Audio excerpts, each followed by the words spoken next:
Hi, I'm Alex Scleros. Welcome to my video on left hand accompaniment. A skill that many players would like to improve is left hand independence. When we're playing with two hands at once, what often occurs is a kind of traffic jam in our minds because we're trying to think of too many things at once. Here's two ways to deal with this. The first way is to become aware and feel both hands while playing. Relax your hands and feel their warmth, weight, and if it's useful, try and even feel the vibrations from the piano or amplifier as you play. What this does is keep you in the present and keep the musical information flowing to you in the present moment, where your mind and your hands can work together in the most efficient manner. Feel your fingers touch the keys of the keyboard and be aware of the nuances of the pressure on the keys. Especially important if you have an electronic keyboard, be aware of the feeling as the key hits the bottom of its throw.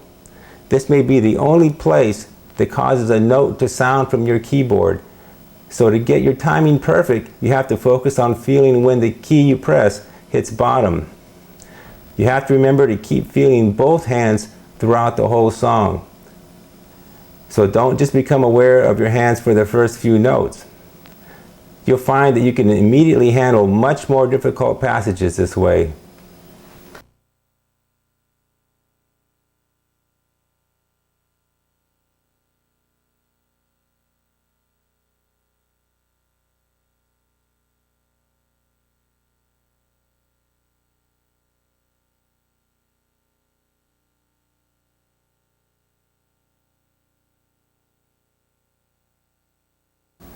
The second concept is to find a difficult spot and slow it down and break it down into easier parts until you can play it slowly. Then practice it until you can do it at normal speed. Here's some examples.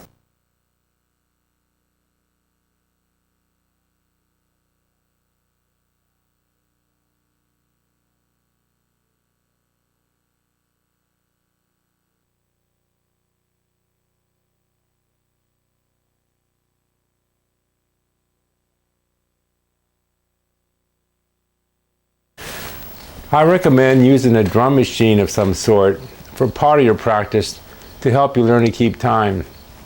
The cheap electronic keyboards for $100 or less usually have built-in drum beats that are fine.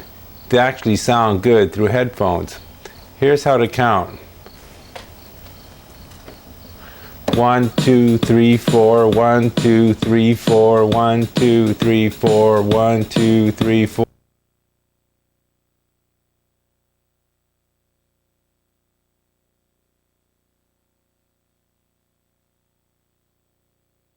A shuffle is in 4/4 time. That is 4 beats per each measure, but each beat is subdivided into 3 beats, so it sounds like it's kind of loping along. Here's an example. 1, 2, 3, 4, 1, 2, 3, 4. Rhythms on your electronic keyboard or drum machines that are shuffles could possibly be labeled as blues, boogie, or country. Now, straight 4/4 time also has 4 beats per measure, but is subdivided into an even number of beats. Here's an example of straight 4/4 time. 1, 2, 3, 4. Hear how it's a little bit more rigid. Compare it again to the shuffle. Here's a straight 4/4 time again.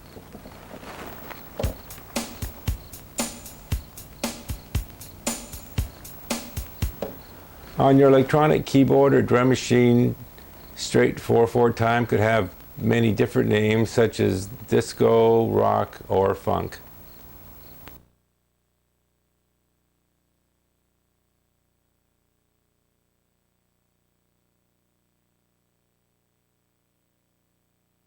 Okay, here's a new bass line we're going to play. C with your pinky, E with your middle finger, G with your index finger, A with your thumb, and play them evenly in one bar. choose a shuffle beat.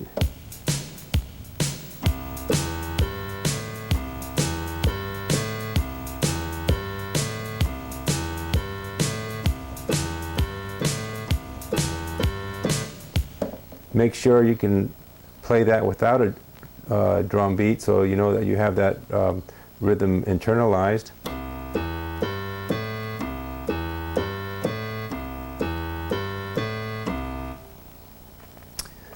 And what we're going to do with our right hand is going to play this C note right here once for every bass note that we hit with our left hand.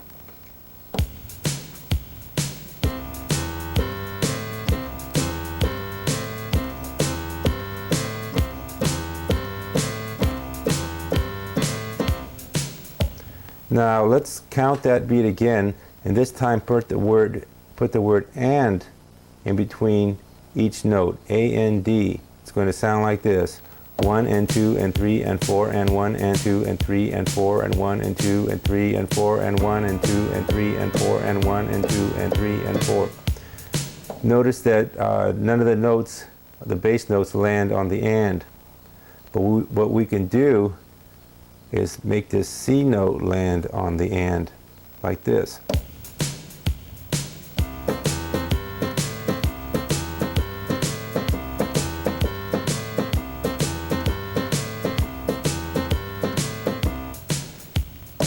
Let's break this down so it's a little bit slower. We play left hand, right hand, left hand, right, left, right, left, right.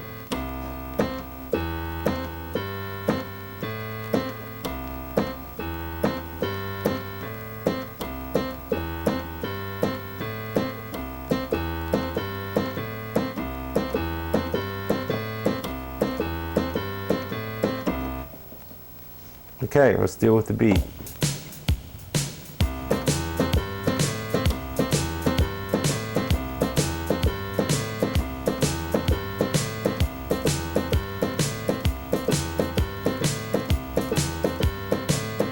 So if you never played this before, stop the video and make sure that you've got it down, because I've made these lessons very compact based on the assumption that you can stop the video whenever you want and go over a part.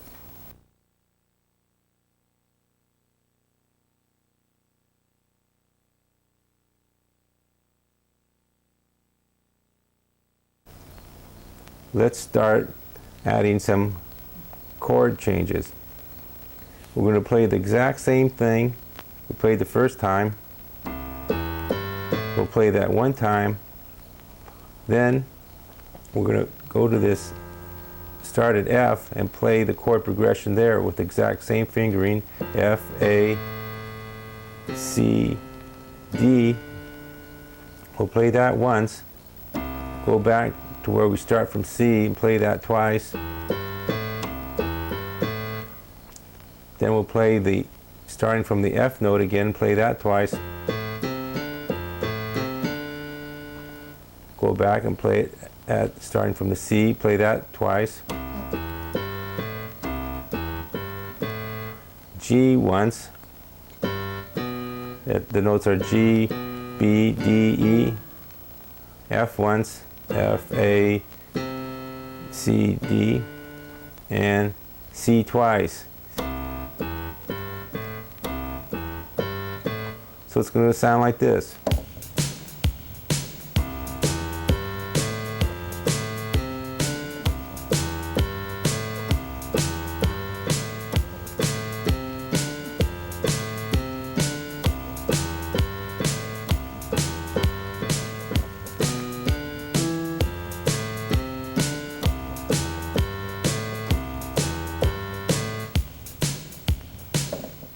Okay, get that down, and then when you come back, we're going to add the upbeat note for the whole chord progression.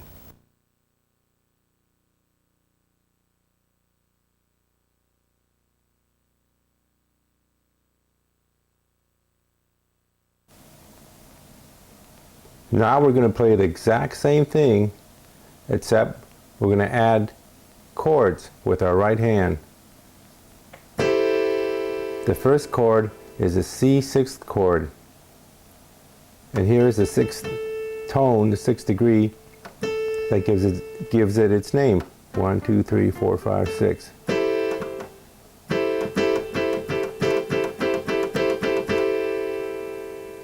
The first note is an E. The next note, G. Next note, A. And finally a C. Here's what it sounds like being played with the bass line.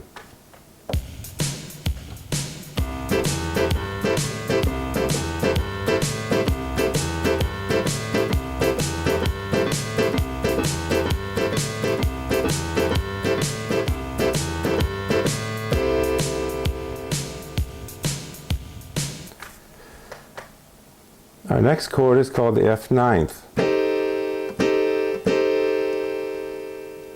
Here's the ninth right here, the G. How do we know it's the ninth? We count up the major scale in the key of F.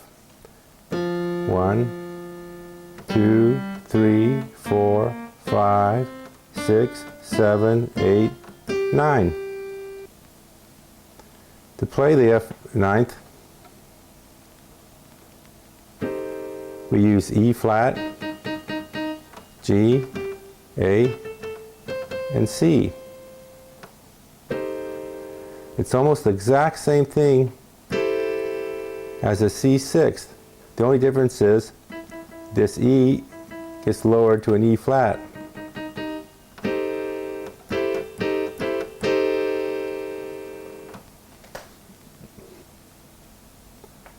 This economy of motion in music is called voice leading, and it's extensively covered in my other video, Modern Blues for Keyboard. It makes chord changes sound very smooth.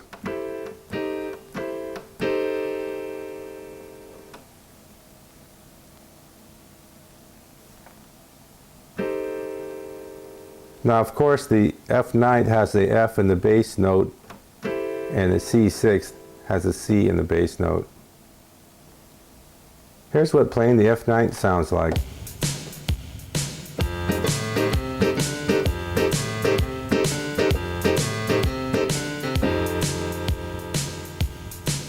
Here's the G ninth. It's made up of the F, A, B, and D. It's exactly the same voicing as the F ninth, but 2 half steps higher. Here's the F ninth. Here's the G ninth. The A is the ninth tone of the chord. Here's what all the chords sound like together.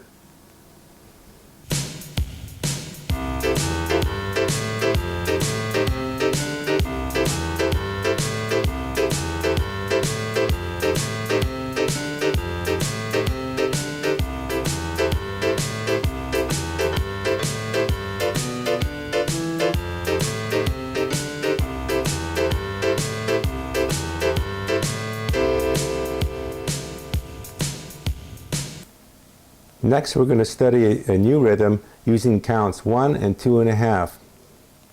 Here's what it sounds like.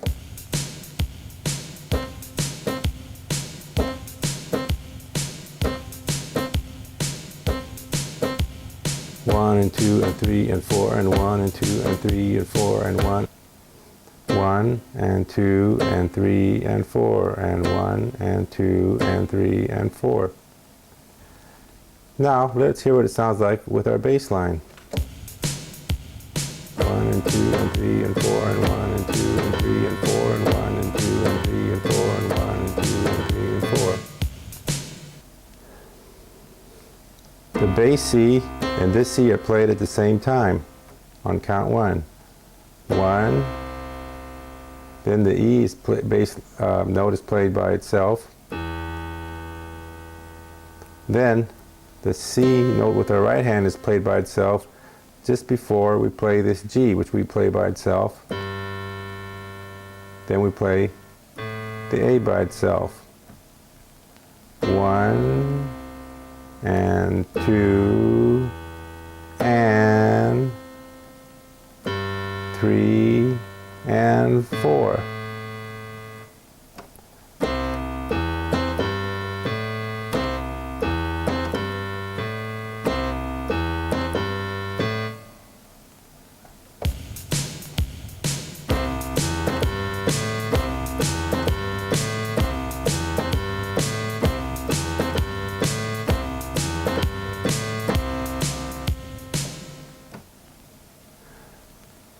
Now make sure that you can play that, because we're going to be using this a lot later on. Make sure you don't get mixed up and start hitting this, missing the 2.5 and hitting it on the 3 instead. That's hitting it on the 3. You can do that if you want on purpose, but for and it's a okay sound. But for right now, let's focus on nailing it right on the 2.5.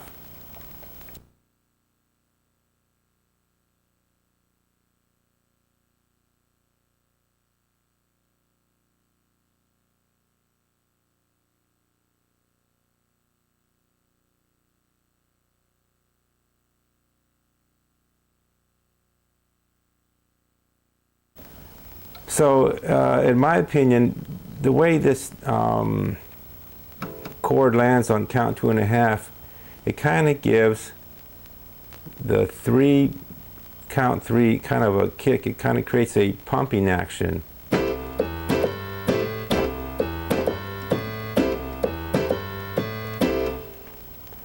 And one thing I like about playing chords on counts 1 and 2.5 is that they seem to be able to play loud in the mix, but somehow stay out of the way of the singer's melody or the soloist's melody.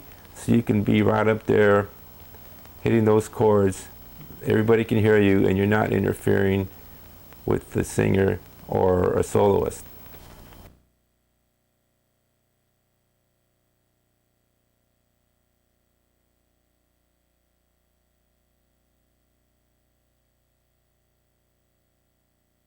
Speaking of count 3, most bass lines include or emphasize counts 1 and 3. They seem to be very important in Western music. Let's look at some examples. Okay? Let's see. Our first example does land on counts 1 and 3. 1, 2, 3, 4. Here's another example. 1, 2, 3, 4. 1, 2, 3, 4. 1, 2, 3, 4. 1, 2, 3, 4.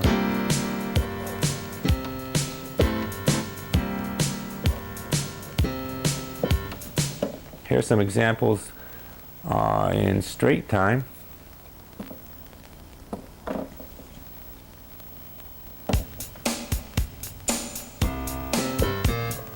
One, two, three, four. 1, 2, 3, 4. Can you tell which notes land on the 1 and the 3?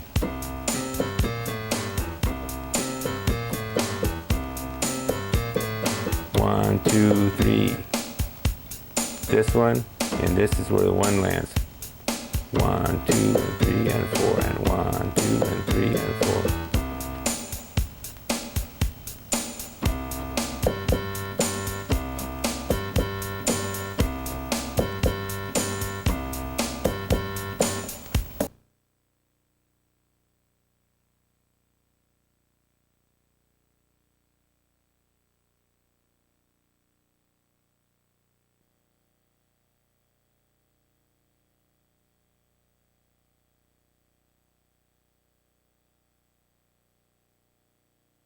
Now, let's go back and add some more beats to our bass line.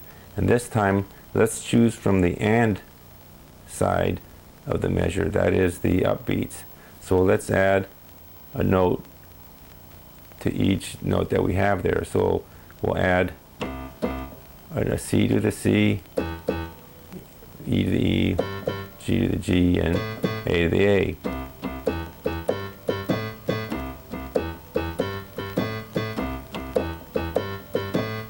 And let's, instead of playing the A twice, play the A once and the G right after that.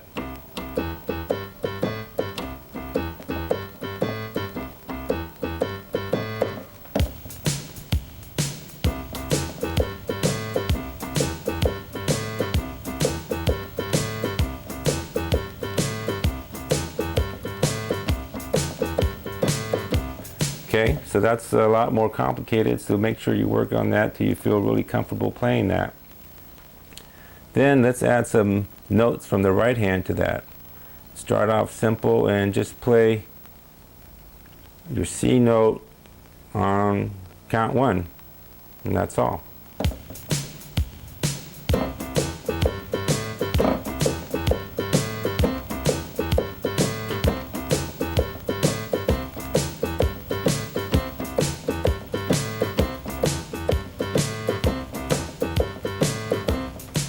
Okay, hope I'm not going too fast. Now play your C on counts 1, 2, 3, and 4.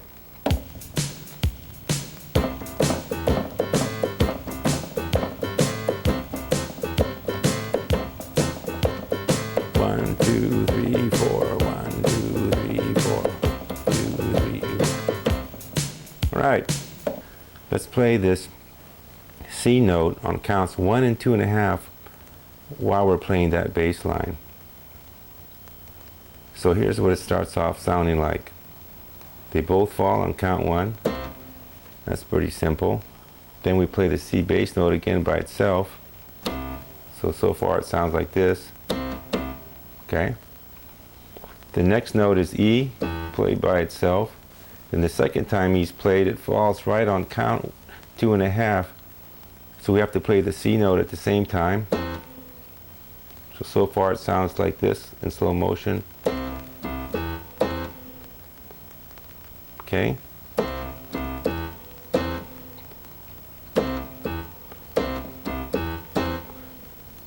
Then the rest is easy because we don't have to play our right hand anymore, so we just play the G and the A.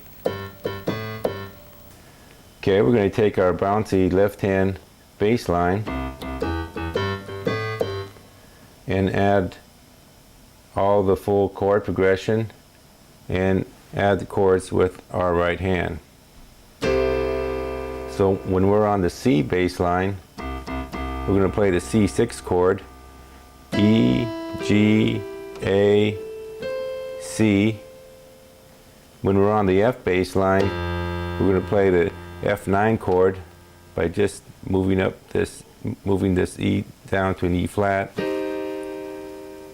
E flat, G, A, and C. And when we're playing the G bass line, we're going to play the G ninth chord. F, A, B, and D. And here's what it's going to sound like.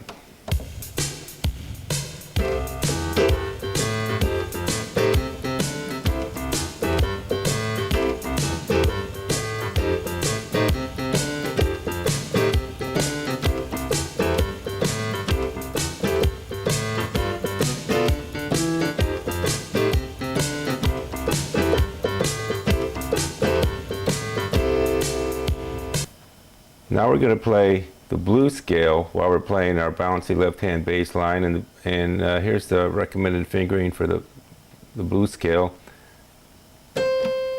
Ring finger, index finger on the B flat, thumb on the G, ring finger on the F sharp, middle finger on F, index finger on E flat, and thumb on C. And we'll play one note for each measure. So it'll sound like this. 1, 2, 3, 4, 1, 2, 3, 4, 1, 2, 3, 4, 1, 2, 3, 4. 1, 2, 3, 4. 1, 2, 3, 4. 1, 2, 3, 4.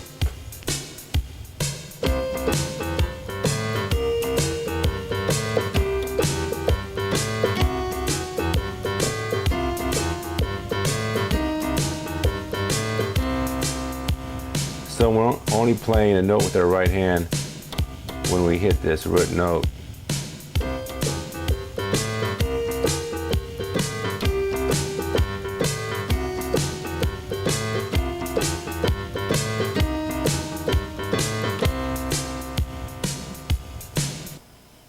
Let's see if we can double the time on the notes with our right hand while we're playing the same bass line with our left hand.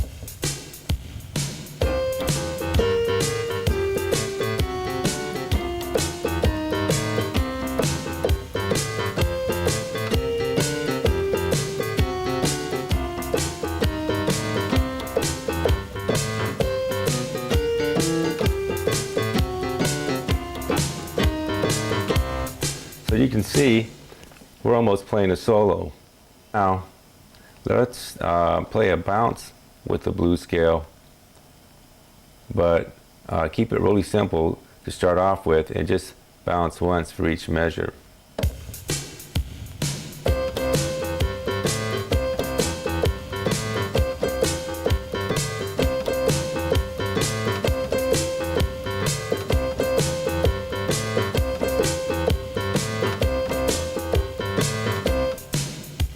Okay, now let's play that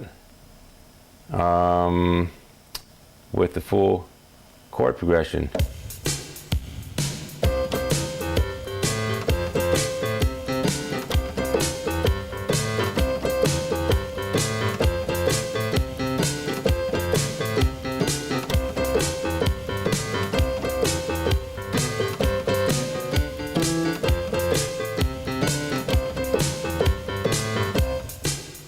Now let's go down the blues scale with that same rhythm.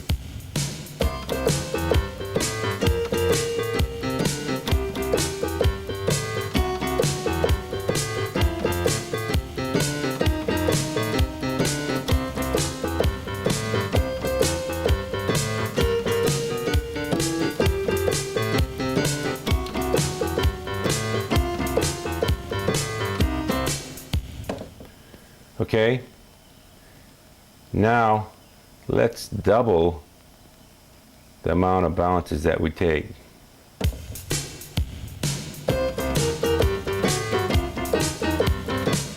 So what we're doing is playing, for each note we play with the left hand, we're playing a note with our right hand.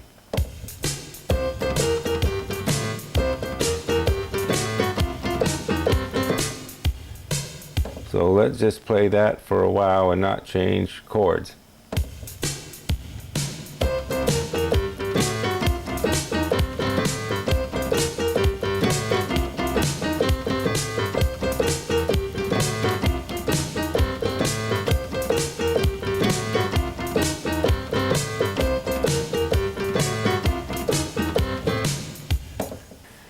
Now, make sure you have that part down, and we'll play that bouncy right hand part with a full chord progression.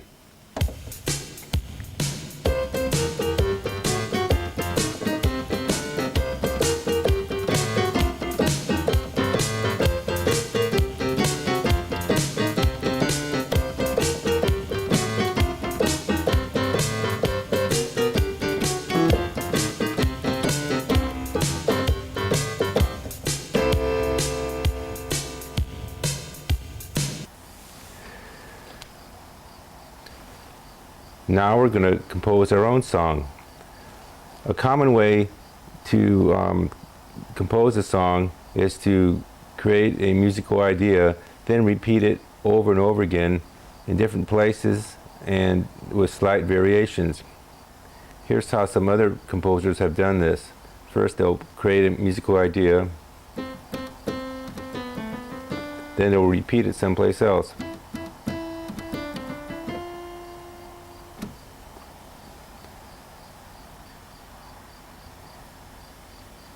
Now here's how another composer did it. He created a strong rhythmic phrase,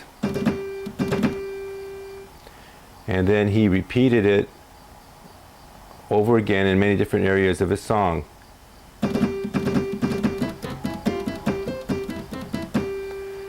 There's one place he repeated it. Here's another place. Okay, and here's another place he repeated it.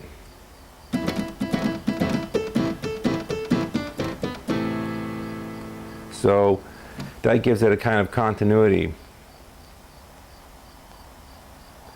Now here's the phrase that we're going to use. It's going to be a rhythmic phrase on counts 1, 2, 3, and 4, and just be a single note. 1, 2, 3, 4. We're going to add a couple extra notes, but that's going to be the main motif throughout the song.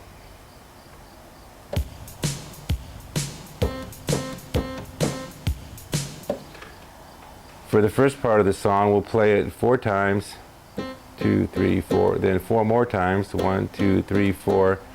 Then we'll hit this E flat and this E. Let's hear it.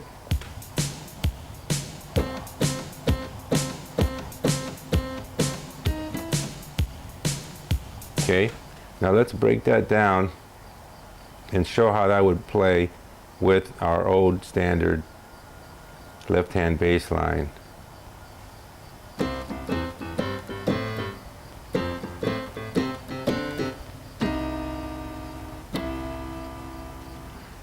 So each time we play a note with our right hand, we're going to start off playing a note with our left hand. So that's not too complicated.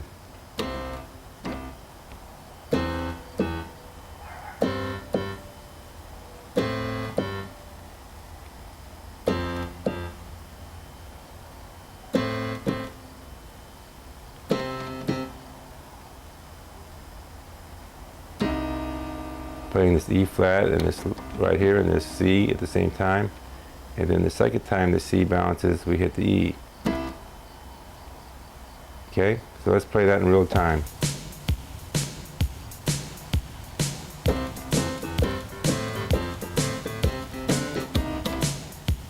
So that's going to be your homework, to get that down really well, because that's going to be a main part of the song.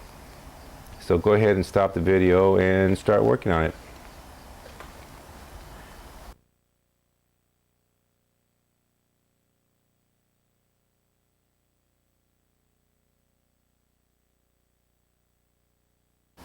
Now with the second time, the song goes to the F note. We're going to play the same thing, except we're going to just use the E flat, and it's going to sound like this.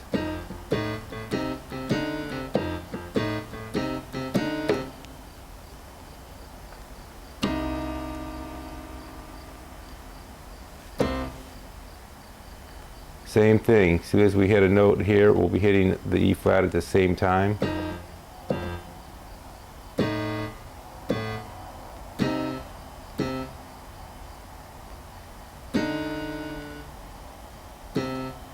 Then when we go back to the C, we're going to hit the E flat and the C at the same time. And then the second time we hit the C with the left hand, we'll hit the C with the right hand. So far here's what this song's going to sound like.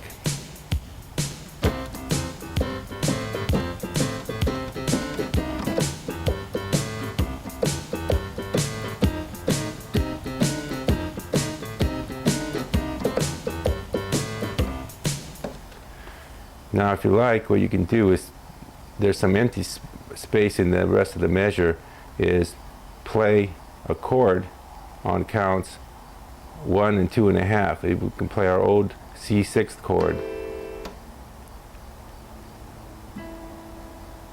E, G, A, and C. So it will sound like this.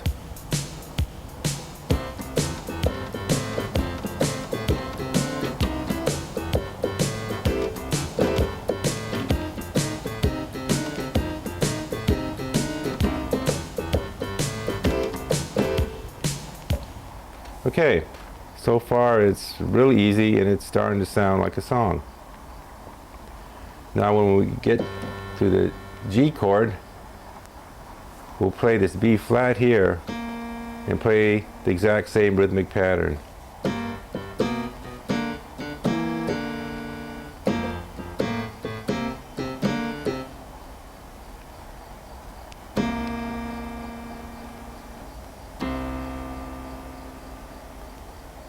So the last two notes of the right hand are the B flat and then the C. Let's play that in real time.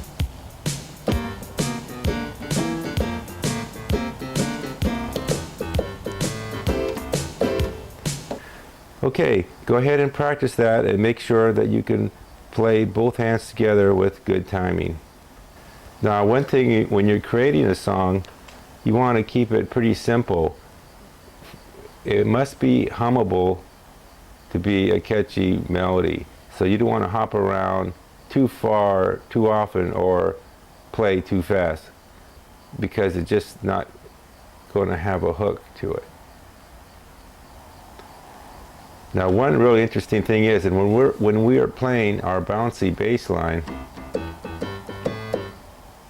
it's playing those and notes, those upbeat notes, and helping this lead part out, because otherwise, if we just played it without bouncing, watch what it sounds like.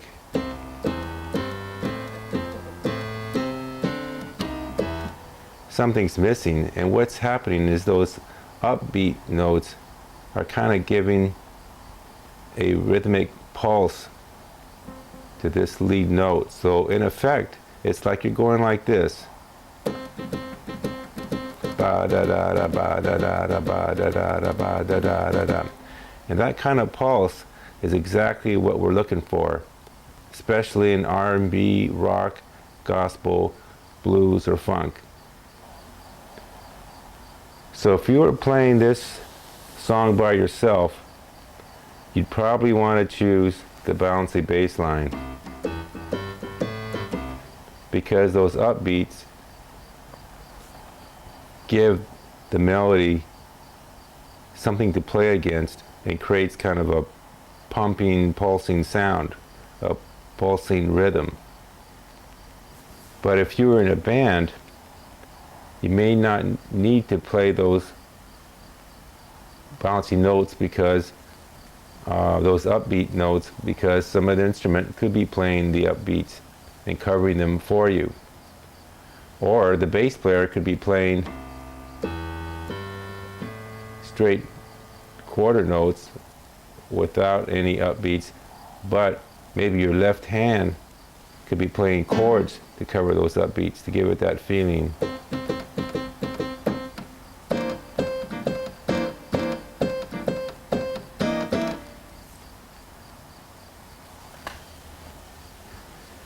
Okay, let's add some more verses to the song.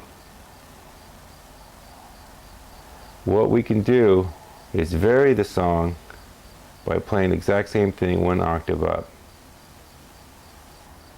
So when we finish with this octave, the next verse will start with this octave. So I'll start on the 5 chord on the G note and finish up our first verse.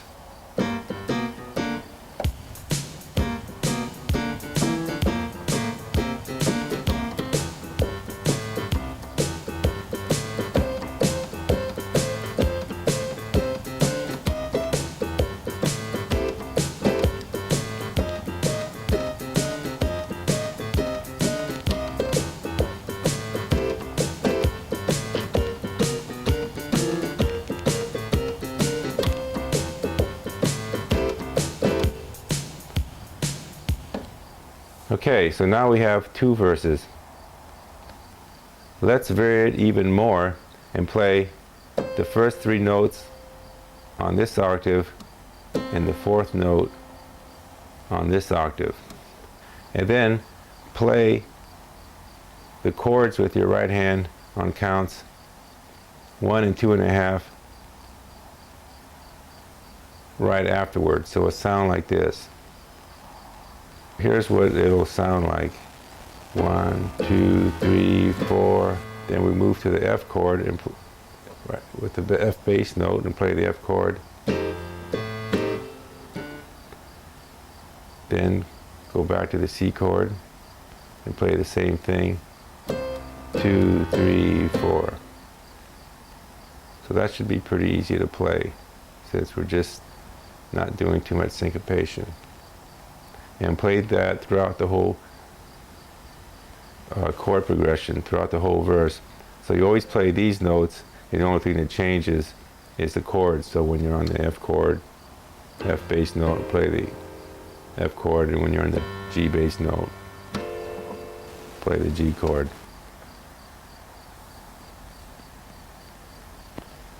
Okay, let's see what that's going to sound like.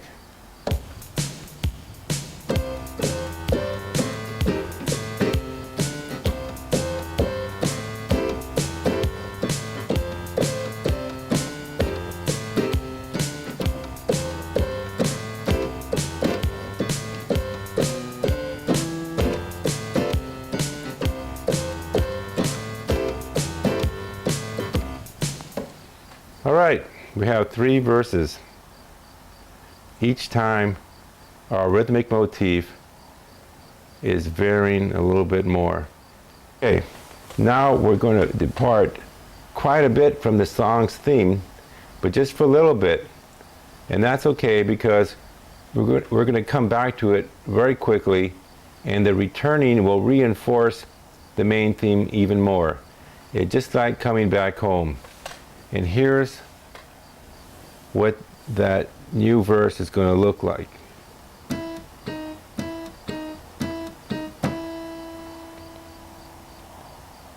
And we're going to play that with our thumb while the rest of the fingers play the C6 chord.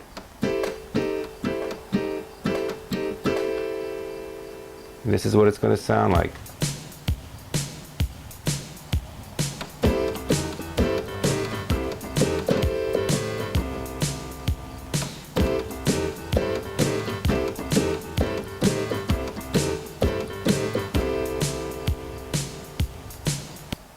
Now, because the left-hand bass part is playing the upbeats, you can see that it's helping the rhythmic pulse of this lick right here. I'll simplify it by just playing what the left hand is playing with this note right here, and you can see it a little clearer. So it's going ba da da da ba da da da ba da da da. And look what happens if we play the bass part without the upbeats. It doesn't sound like it has much pulse at all.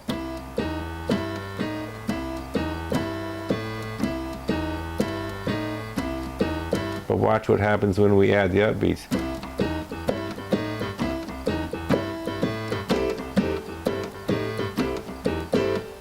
So you can see that that's really assisting the giving the lick its pulse. Now if I was in a band and there was already a bass player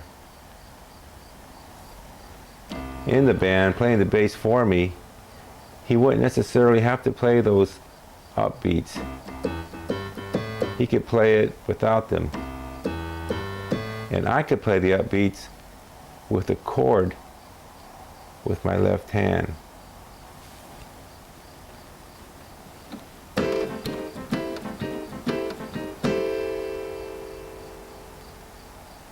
Or if there was a guitarist, he might be playing that part, helping that lick get its rhythm. In slow motion, how to play both parts with both hands. You can see that this part lands right on the downbeat, that is on the quarter notes 1, 2, 3, and 4. 1, 2, 3, 4. 1, 2, 3, 4. 1, 2, 3, 4. 1, 2, 3, 4. 1, 2, 3, 4. Okay. Now, if you want, you can make it a little bit more fancy, And instead of having the last chord play on the 3, you could make it play on the 2.5 and make it sound like this.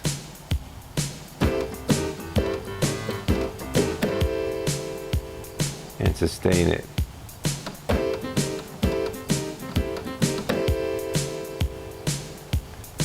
Okay, but just take it easy and make sure you play it right and keep it simple. If it's too hard and if it's too fast, too much information. Let's watch it again in slow motion.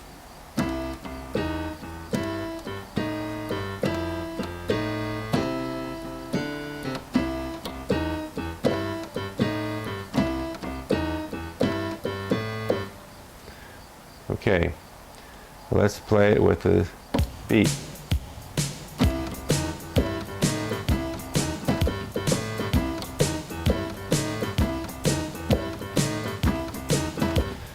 Okay, let's play it with the full chord. Everything stays the same with these last 3 notes, G, A, and C, and we just switch between the E and the E flat.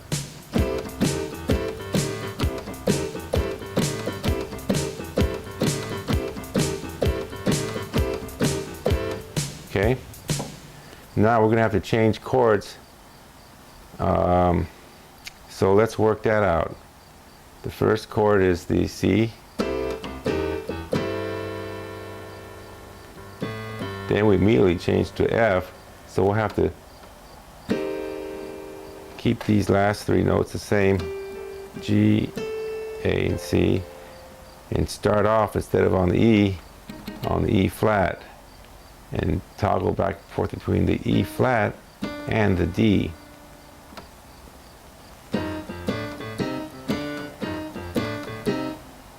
Okay.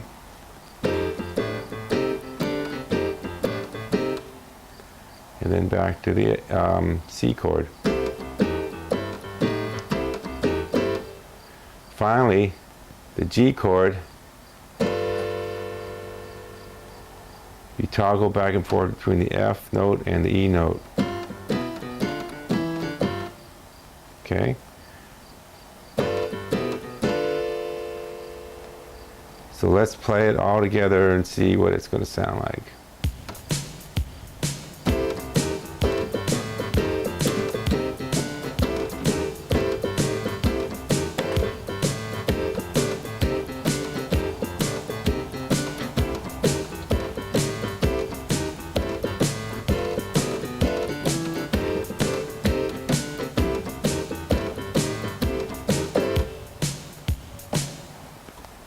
Okay, we have another verse for our song.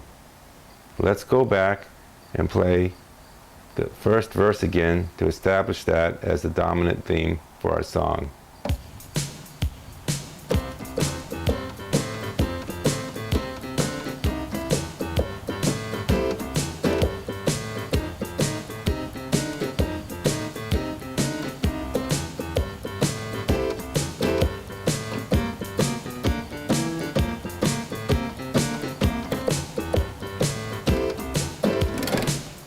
Okay, then we'll put in a rousing crescendo.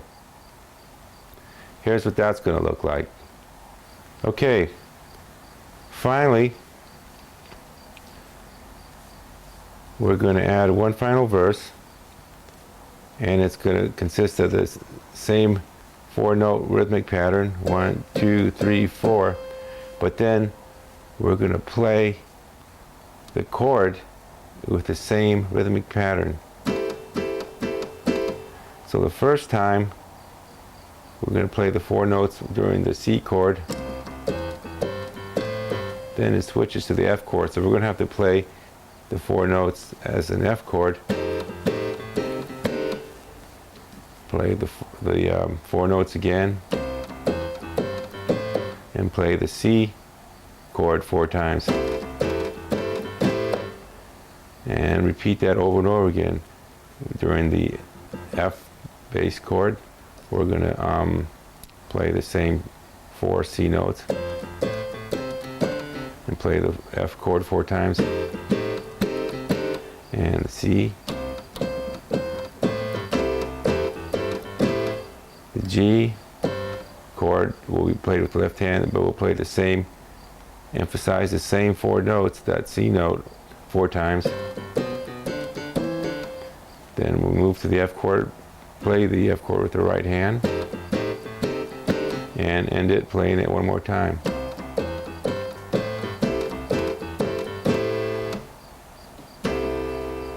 Okay, let's see what that sounds like.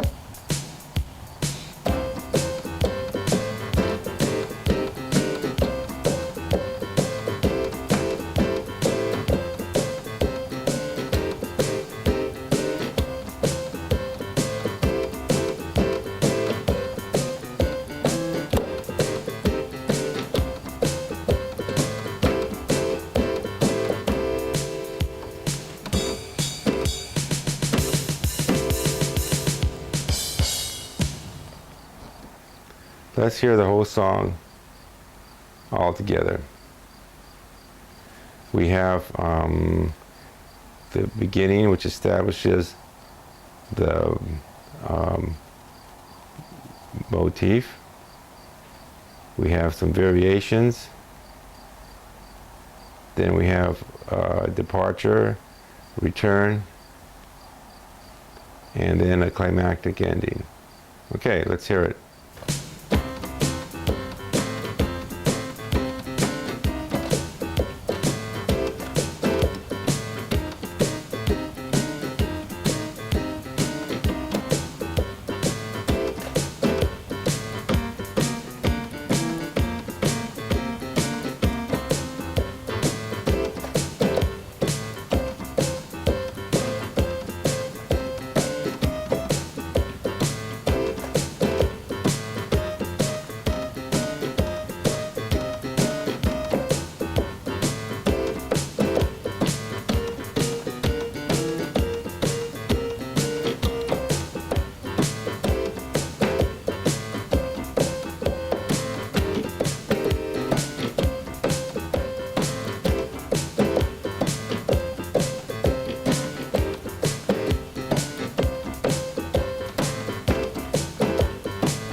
I usually play with either a band or a computer sequencer simulating a band, so I use my left hand mainly for playing chords and not bass lines.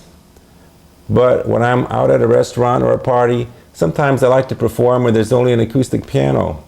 If I want to sound good, I found out that I have to do some preliminary testing of various arrangements and add some bass lines specifically for a solo performance. Now, let's pretend that the bass player down the street heard you play just now, was very impressed, and brought his bass to your house to jam with you. If you try and play your regular bass line with your left hand, the first thing that you notice is that your bass notes and his are clashing because there's too much going on at the bottom end of the sound spectrum. At this point, you realize that you have to play chords with your left hand and leave the bass playing to him. Now, I have heard some famous piano players continue to use their bass lines when there's already a bass player in the band, but I also noticed that the bass player altered his arrangements so as not to clash with the piano player's bass notes. They usually play much simpler, sparse bass lines, or vice versa. Also, once in a while, a few bass notes in unison can sound okay. But right now, what we're going to cover is allowing each instrument to fill a unique niche in the sound spectrum. Here's the chord makeup for our left hand.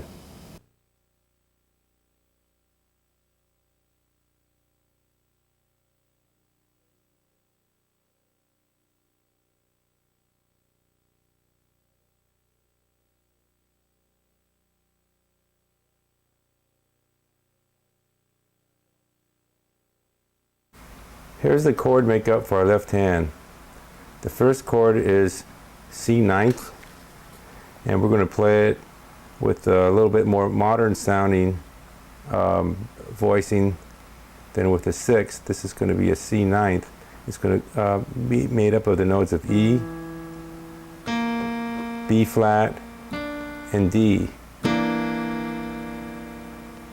Now, you may be asking, why am I not playing a C bass note in the chord? Well, because listeners can usually imply the imaginary C bass note, and also I want to leave some harmonic space for the bass player and maybe a singer or a soloist.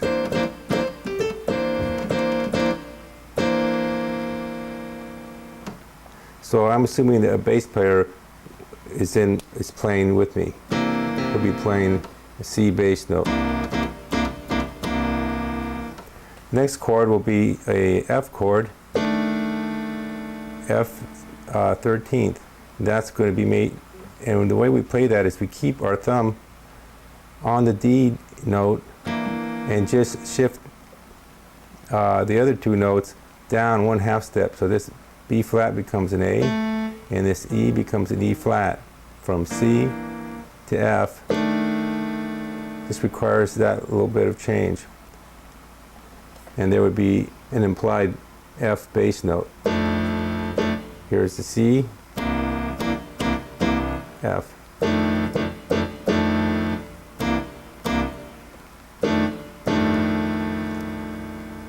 Okay, here's the G chord. We're going to take the F chord and move everything up 2/2 steps. So we'll play F, B, and E, and an implied G bass note. F, C. So it has a little bit of a jazzier sound than our C6 chord. Okay, now let's play with our left hand only on counts 1 and 2.5 and see if we can get used to that rhythm.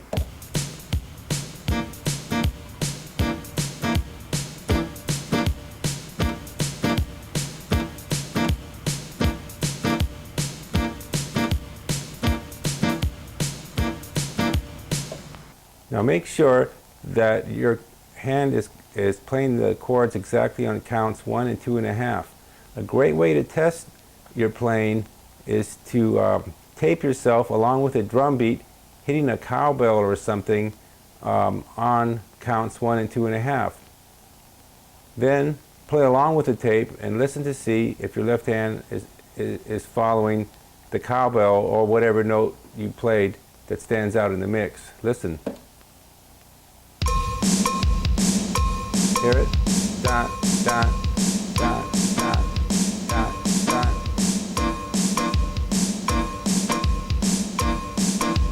So just make a tape of a drum beat that sounds like that. You might be able to program your electronic keyboard to do this, or just get a friend to hit a pot on counts 1 and 2.5.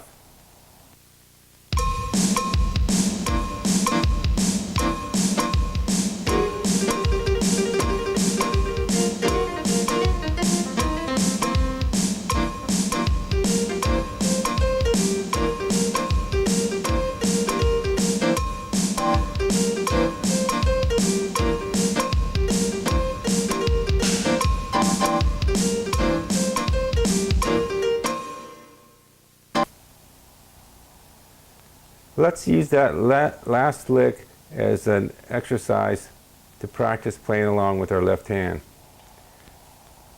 Let's use that last lick as one of our exercises. So to play that, what we do is, here it is in slow motion.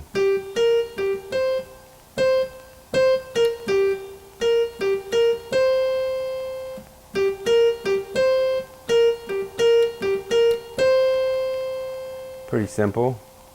Now watch where I come down with the left hand.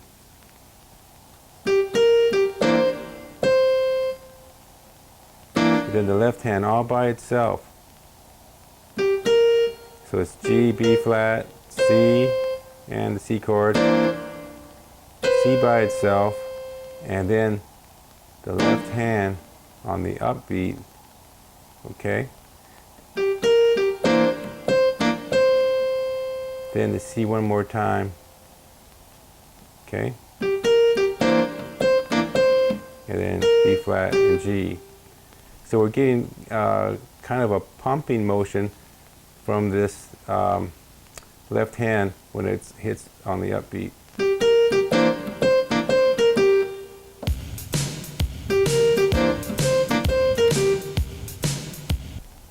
Okay, then to finish it off, we play the B flat note and the left hand at the same time. G by itself, B flat by itself, and C with the chord. Oops.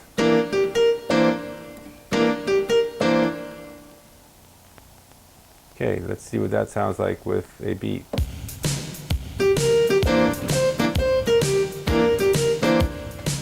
Pretty simple. Let's do it again.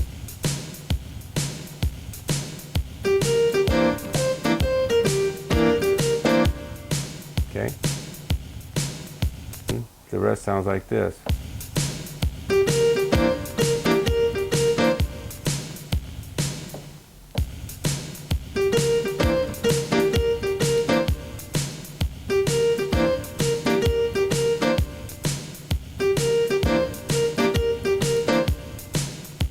So it's B flat and then G at the same time as the left hand. So far we have like that.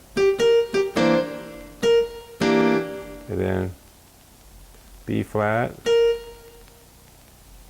G, B flat, and C in the left hand at the same time. Pretty easy. And here's what the whole lick sounds like.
Now, notice sometimes when my right hand is static and not moving around a lot, just playing the same thing over and over again, and there's no motion to it, I will put motion into my left hand, and I started moving it up a half a step to play C sharp ninth chord.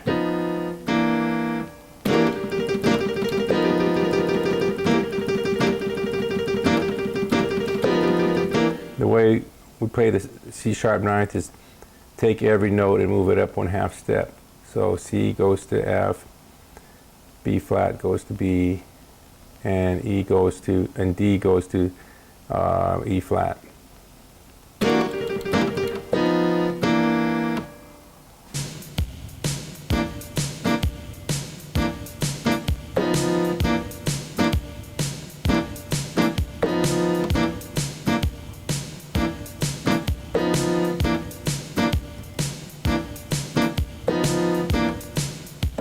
And we can have all kinds of movement. Just I'm trying to explain the principle of when the right hand is not showing much harmonic movement, that the left hand can fill that part in.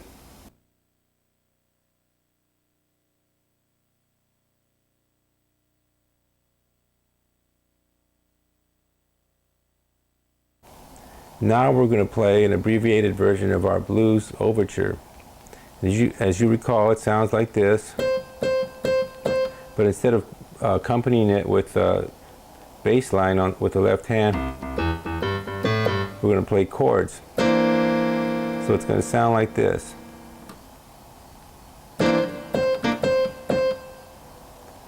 Sounds pretty simple and something we've already done. Go to the F chord, and then back to the C chord, and we land on count 1 both on the C chord and this E flat. So let's play that again in slow motion.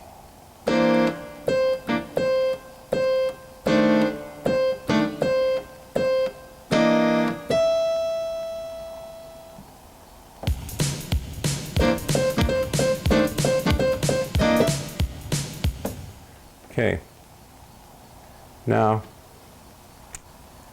let's play the next part, which is exactly the same thing, except we're on with the F chord, E flat, A, and D. We're playing the E flat note,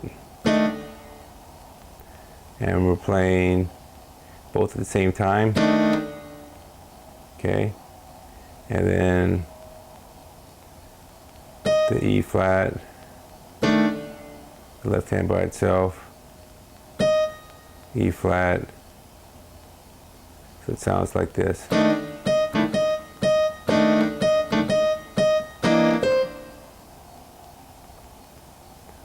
Okay, so let's play what we have so far.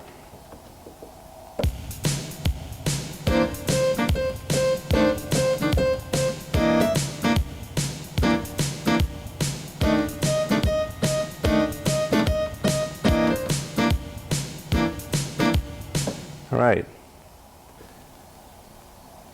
Okay, now we're going to play the G chord, and that's going to sound like this.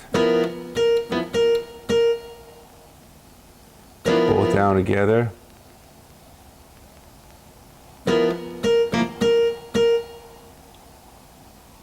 G flat again. G chord with the left hand by itself. G flat twice. Same thing, we'll play the F chord with our left hand.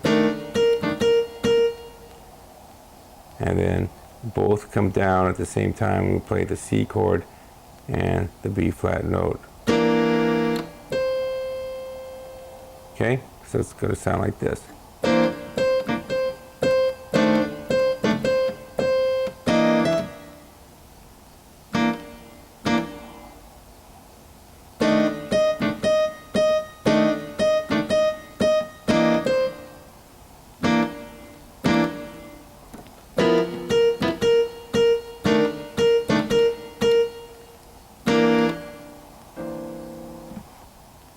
Okay, so far it'll sound like this.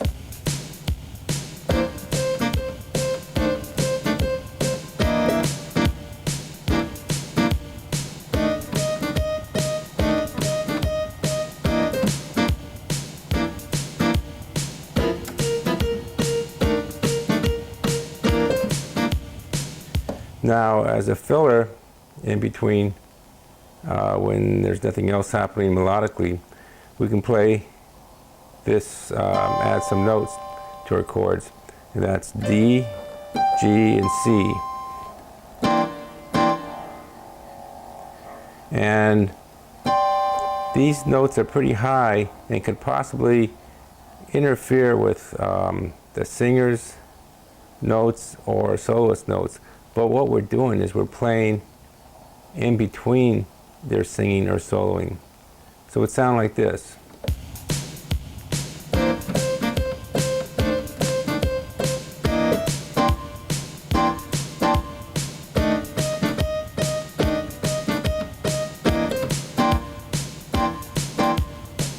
So we're not really playing these high notes when anything else is going on, so it's kind of found its own niche.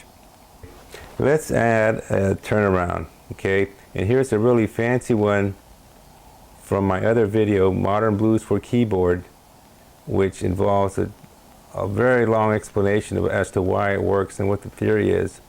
But for right now, we'll just show you the notes and you can just play them, okay? So when we get to the end of each verse, we'll play an A13, which is G, D flat, and F sharp. Then we're going to play a D ninth, D augmented ninth, which is a F sharp, C, and F, and the G13. And it's going to sound like this.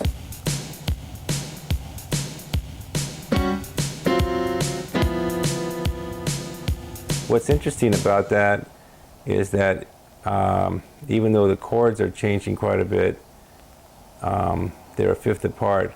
Each chord is only a half, each note is only half a step apart from the previous one. So we're kind of going down in half steps, but changing chords in fifths. Let's hear what it sounds like with our new filler.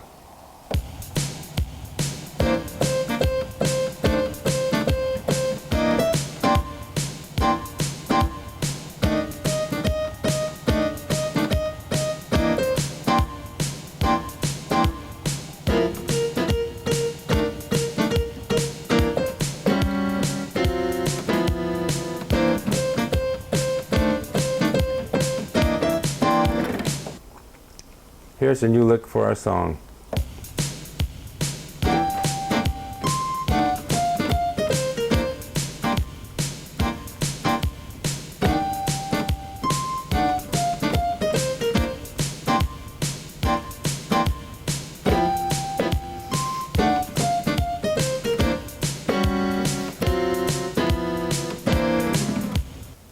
The way we play that is we first slide off this F sharp to the G on count 1 and play the C chord at the same time.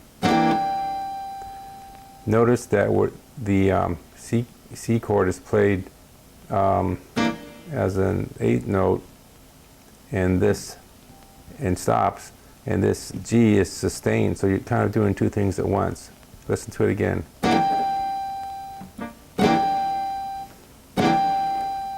And sustain that as long as you can. Okay, then we play the C chord by itself while this is sustaining. So this is sustaining while the C chord is playing twice.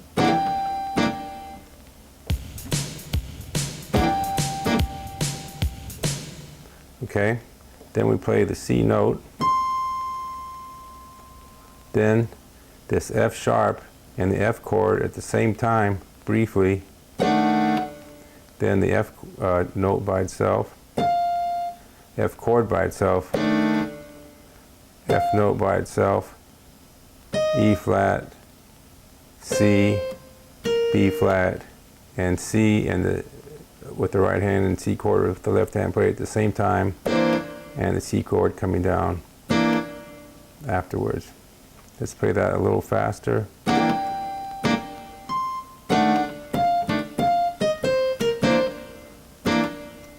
Okay. We're going to play the same thing over, the same lick over and over again, regardless of what chord it's on, because it kind of works on all the chords, so you only have to learn it once for this whole verse. Ready? Here it goes.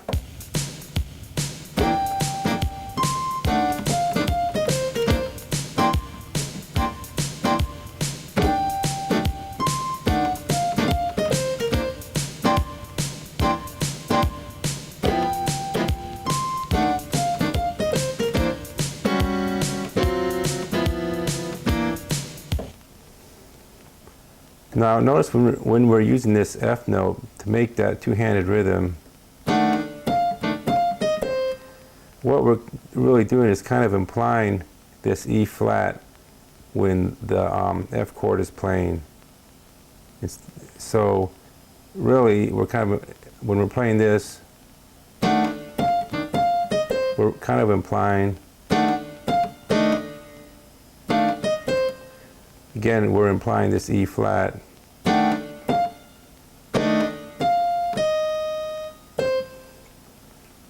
And that's kind of what we're doing with the main motif of our song too. We're kind of implying this A when we're playing the main theme. Playing it at the same time as the upbeat. Okay?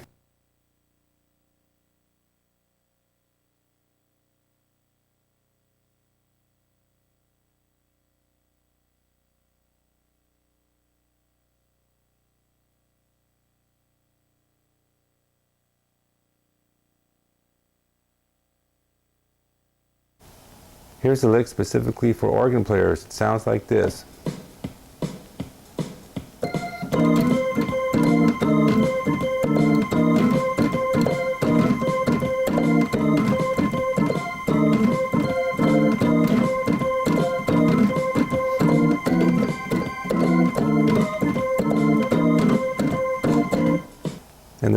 And the way we play that is we start off with this F note, then hit the E flat and the C chord both on count one at the same time, and slide off to this E note.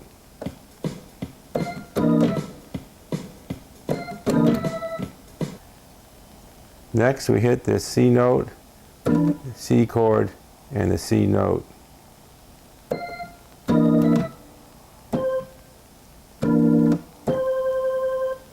The last three separate.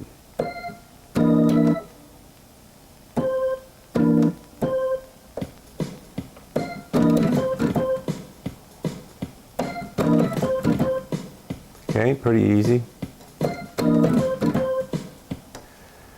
Next, when we're playing the F chord, we don't hit this E because it's an F chord and it would clash with the F chord.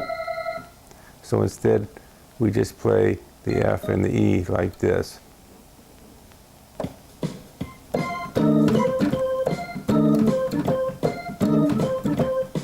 Let's play that in slow motion. F note, E flat, and F chord together.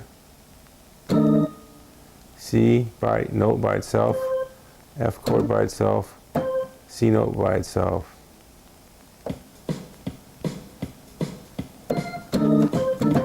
Let's play that slow motion.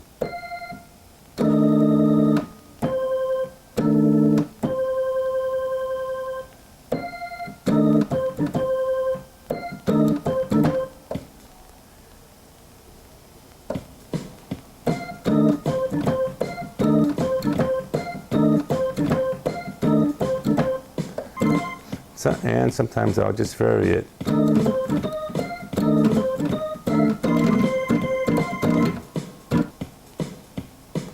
And then we'll play the same thing for the G chord.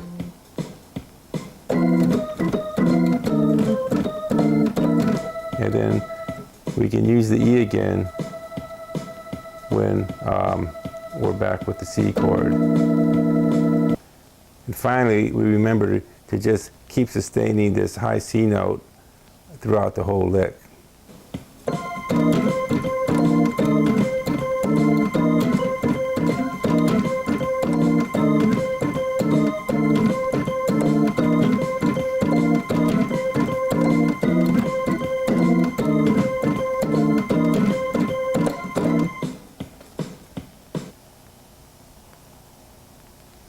Now you can also play that same lick an octave lower right here, and it sounds pretty good, but I chose to show it to you here because you can see the hands better when they're separated. Over here they tend to crowd each other a little bit, and it's a little harder to see, but this sounds good too.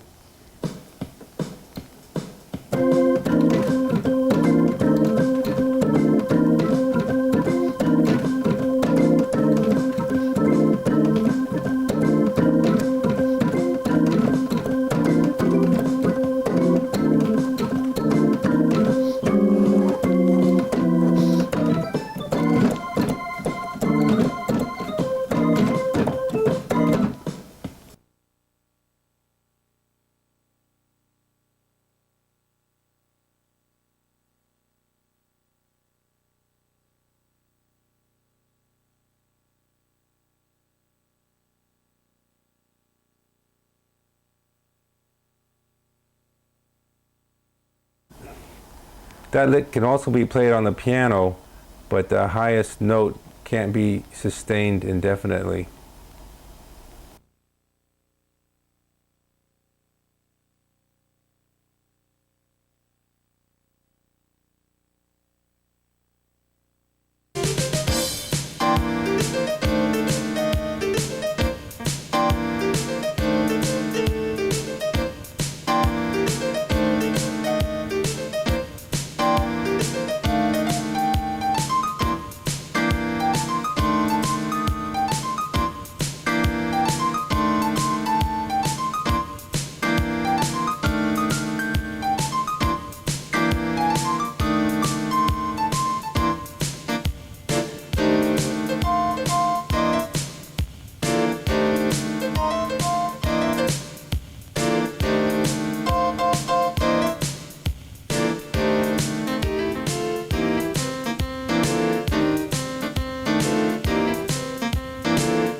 The song I just played demonstrates how to develop an overall musical idea. Sometimes student musicians get a bunch of licks under their fingers, but they don't develop any overall musical idea. Here's how this one was done. First, I created the main phrase.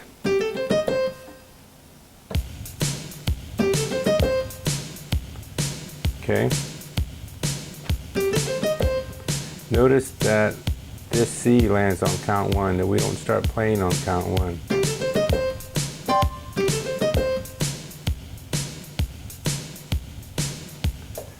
Then, what I did was slightly vary it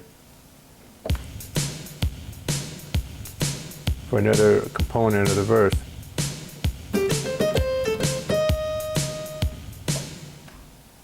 So the first part goes G, A, C, E flat, C. Second part goes let me play that again slower.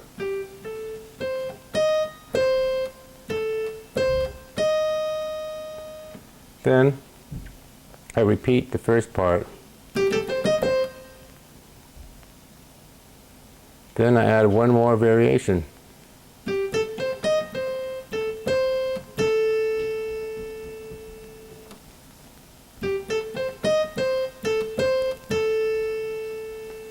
Let's see what that sounds like in real time.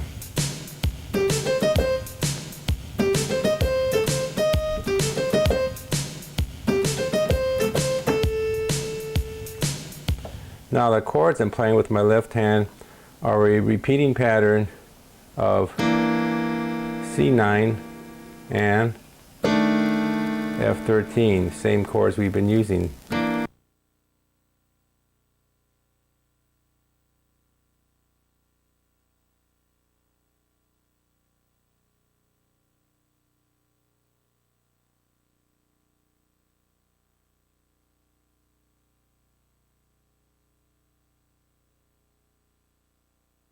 Now the first time I play the C chord, it's abbreviated, like an 8 note.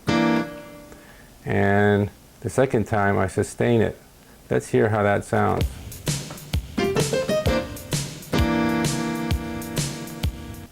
I put in my third chord when nothing else is happening. Let's see where that comes in.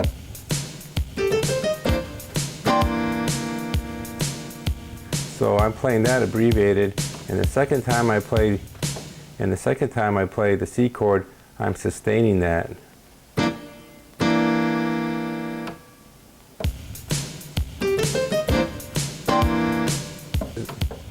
So when I play the F chord, I only play it once, and I keep that sustained.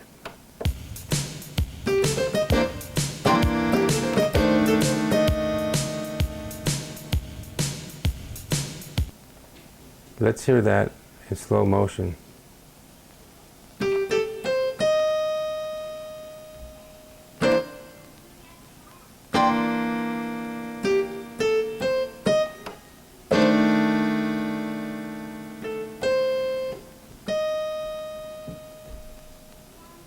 Now let's hear it with the drum beat.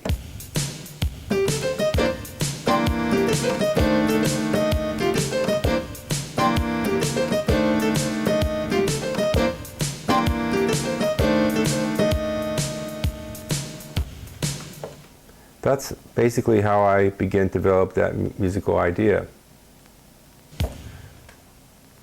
Once I develop that idea, I move it to another octave.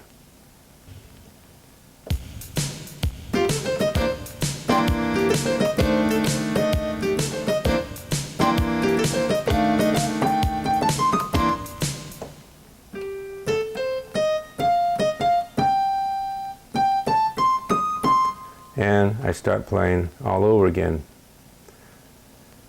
And I start putting a little variety into it.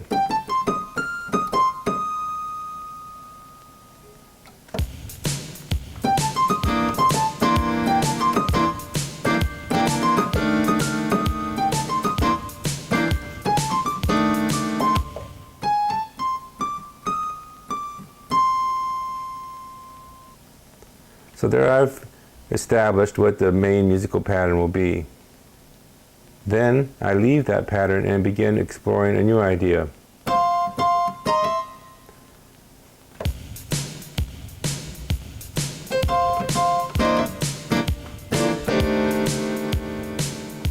way I play that is C and F and this lower C. Slide off the B flat to the E. If you can't reach this octave, play it like this.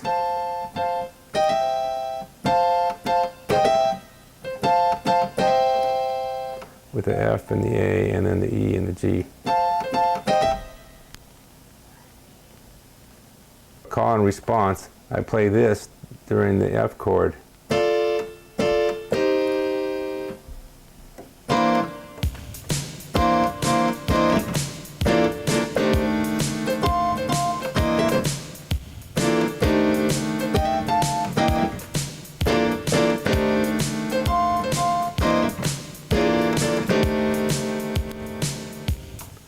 And those notes are F, A, D, and E flat, G, and C.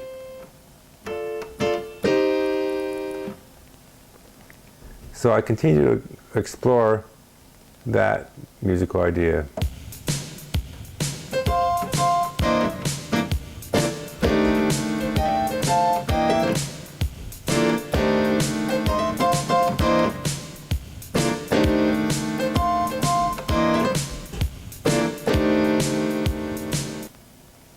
Next, I play this pattern, F and A, sliding off the E flat to play the E and the G at the same time.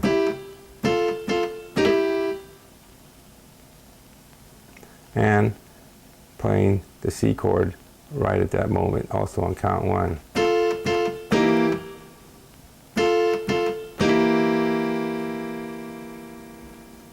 Now, I'm going to be moving, assume my thumb is going to be on this D note, but I'm temporarily moving it out of the way so you can see, but you should assume that I'll always be hitting this D note. Then I'm going to alternate between playing this C with my thumb and the C with the left hand chord. It's going to sound like this.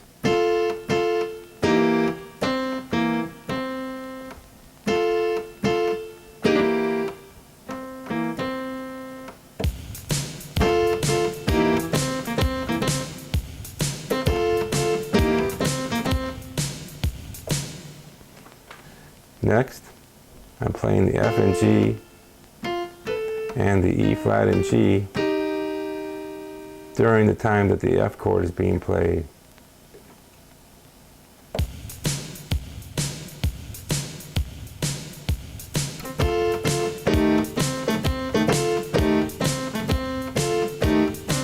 And again I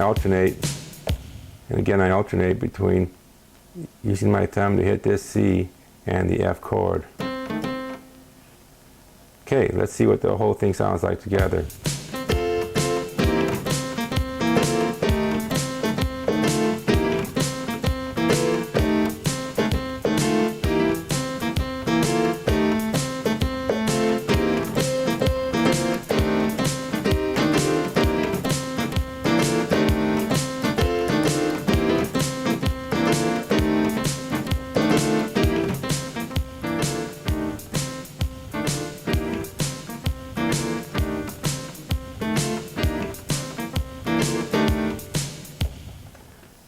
So you can see that's a way of kind of creating a cool, laid-back groove.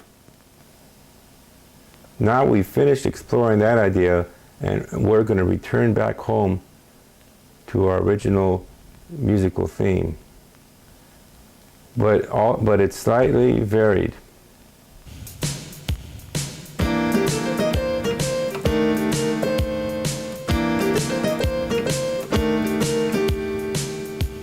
Let me play that in slow motion.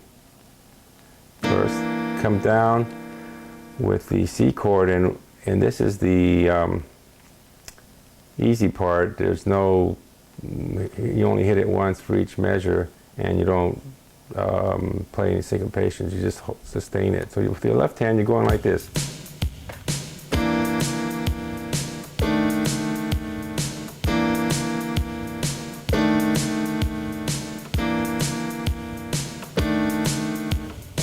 Now notice when we sustain a chord, it gives it a much more less rhythmic feel, and we can use that to our advantage because it kind of gives it a nice lazy sound.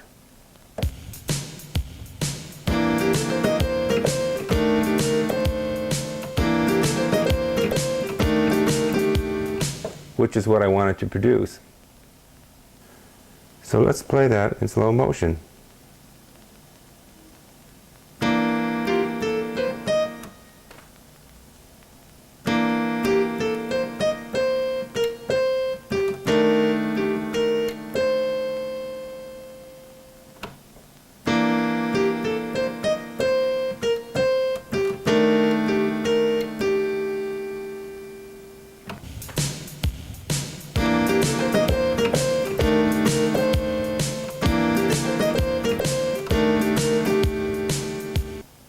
Now, sustaining the chord will not always lessen the intensity of a song. For example, if you have an organ, that sound doesn't decay, and it may actually increase the intensity of a song.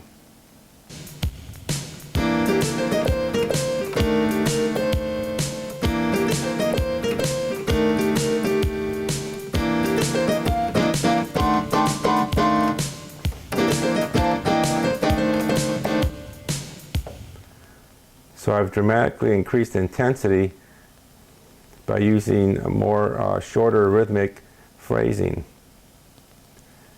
Okay, that lick goes like this.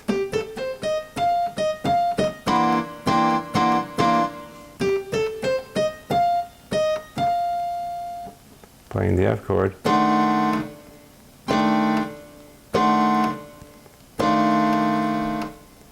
All short and staccatoed. And I'm mimicking the note pattern with my left hand to kind of help it.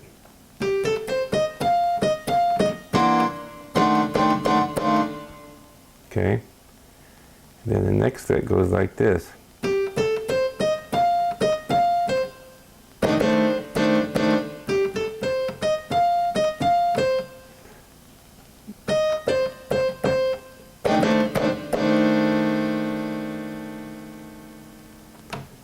Then I really raise the intensity.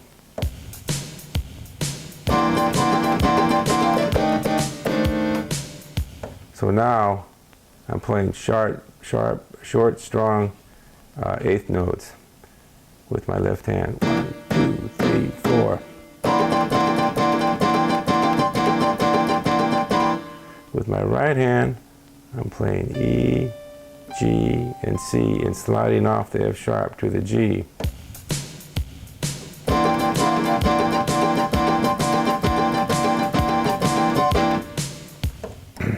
Then I play E flat and C, or if you can't reach that, E flat and G. Along with the F chord, helping it.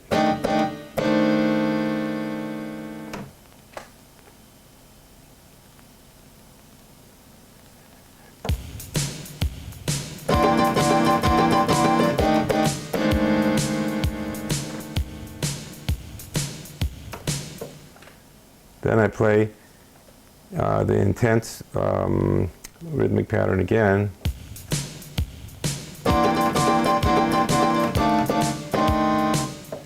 And notice when I play this, it went up just a little higher. So one of the ways to raise the intensity of a song is to move up to a little bit higher pitch. And the notes I'm hitting are F, A, and D, and then E flat, G, and C.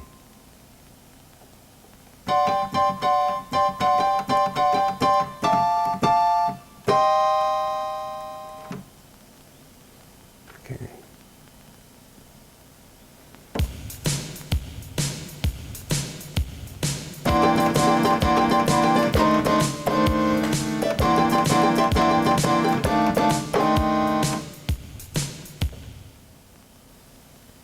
Next, I take a dramatic turn and totally quit playing with my left hand and switch to a very quiet part. And the contrast is very abrupt.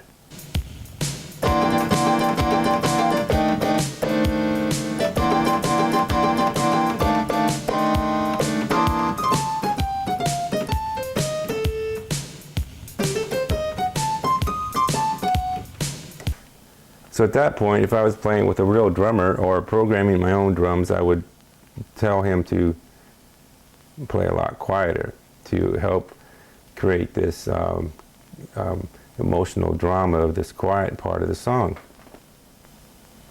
Here's what these notes are.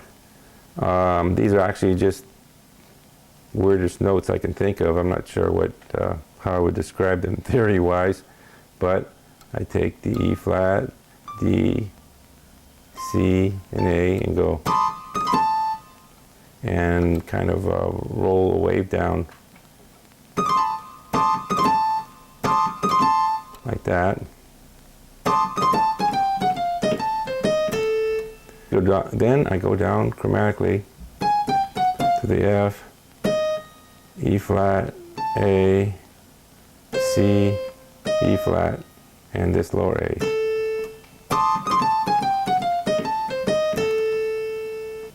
So far I'm not doing anything with my left hand. Then I play kind of a diminished chord.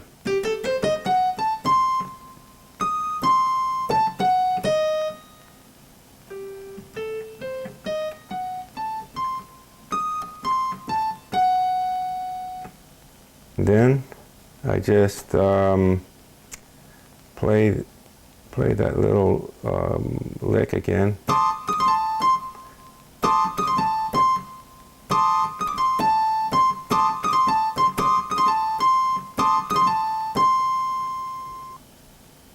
Now the song has become very quiet. I'm not playing anything with either hand.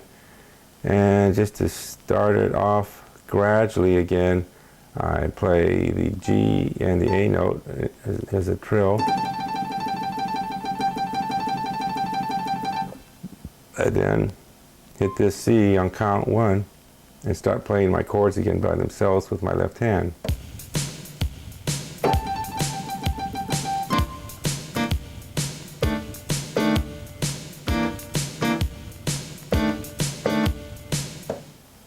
At this point, I've gone very far from my main musical theme, and now I'm ready to return home and re-establish the theme.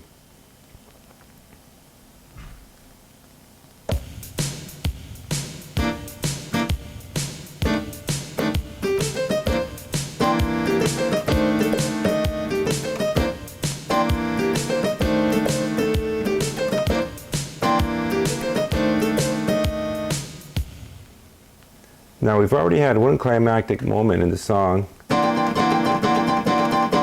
Then we had a quiet moment. Now I'm going to just bring up the intensity again just a little bit just before we end. I'm going to play this lick.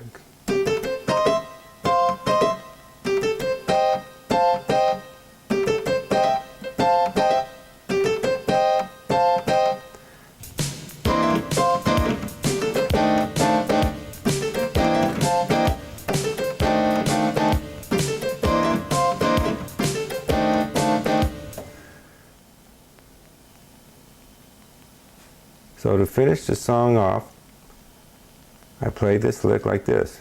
G, A, C, and then slide off the E flat here and play the C, E, and higher C together. And if you can't reach that C, play this G instead. And then this F and the C, and if you can't reach the C, play this A instead. Or like this. Okay?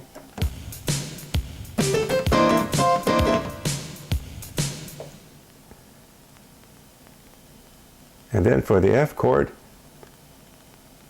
we play it like this. G, A, C, E flat, and G together. Then the F and the A together, and the E flat and G together.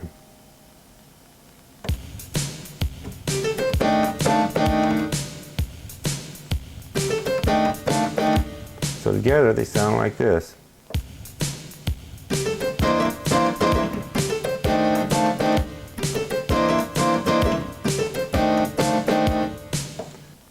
So this ending lick is very much like our main musical theme, but altered slightly. So we found out that we can explore this musical phrase very thoroughly.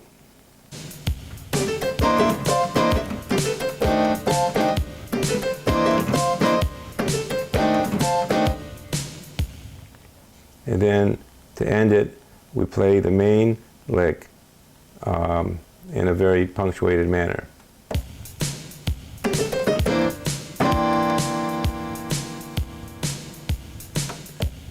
So it's important to punctuate the ending, because sometimes when people don't do that, people will be listening and they won't know to applaud.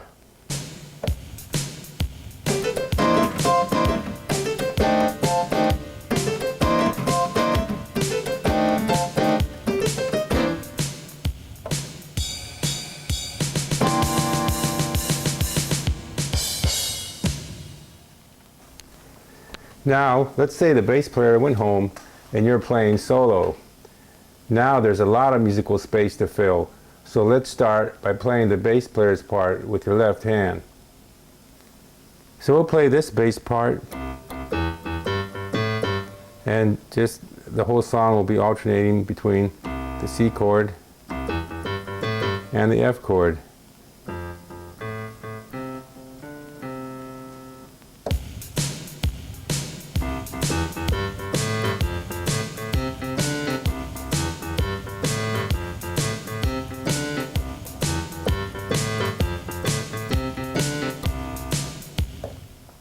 When there's some free space in between the melody lines, we'll play this C ninth chord, E, B flat, and D.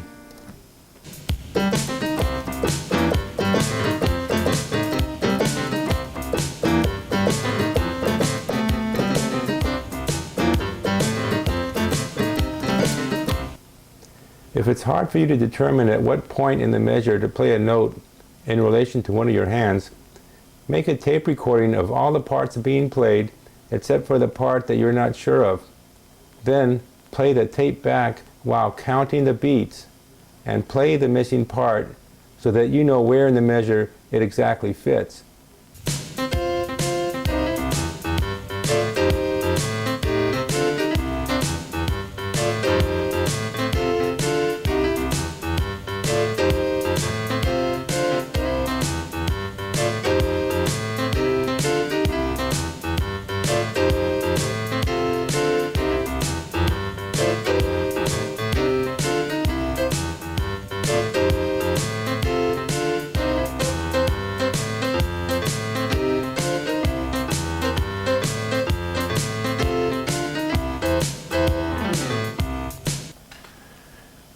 Here's another bass line we could use for the same song.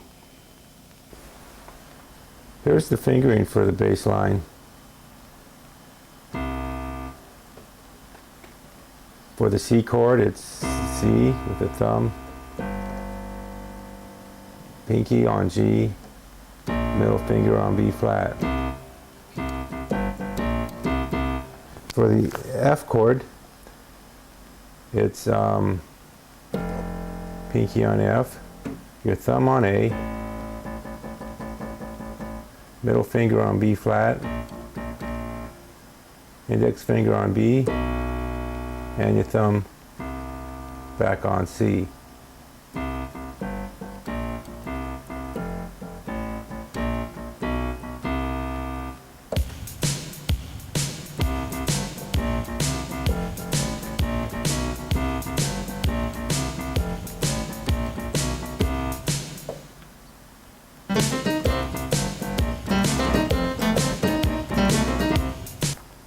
And then to fill up some space when the melody's not playing, we'll hit this C ninth chord, E, B flat, and D.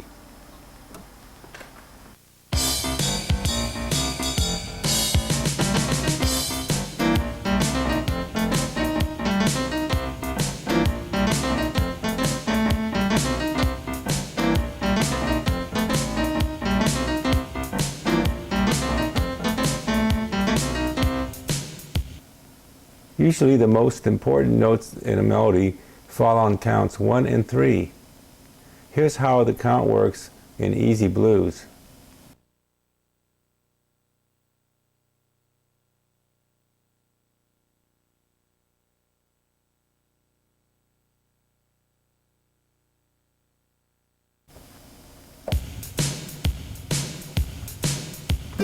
One,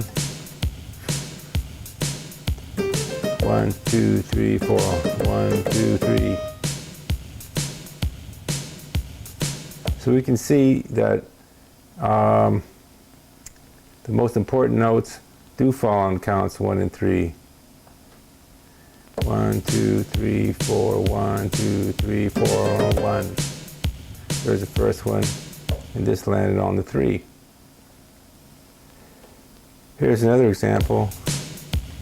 1, 2, 3, 4, 1, 2, 3, 4, 1, 2, 3. If you notice, this landed on the 1, and this landed on the 3. 1, 2, 3, 4, 1, 2, 3.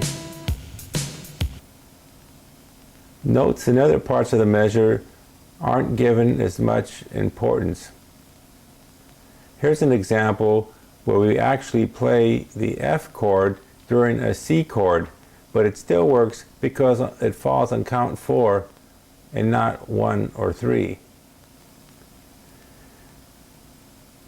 1, 2, 3, 4, 1, 2, 3, 4, 1, 2, 3, 4, 1, 2, 3, 4, 1, 2, 3, 4, 1, 2, 3, 4, 1, 2, 3, 4, 1.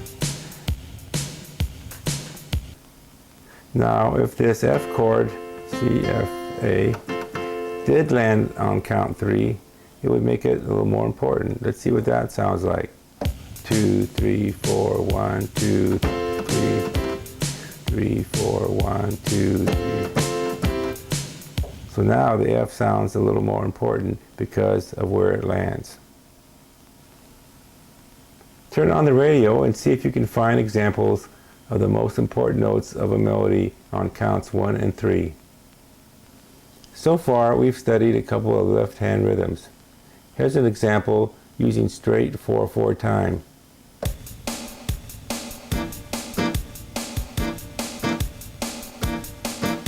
That's landing on counts 1 and 2.5.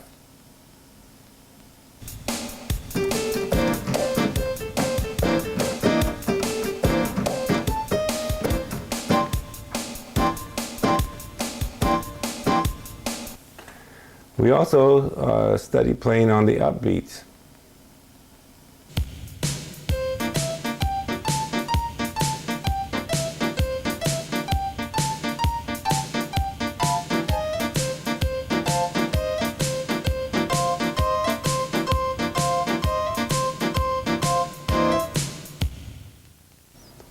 Now you can show up at the gig with nothing but a bass, drums, and piano, and yet sound like a very large, powerful band.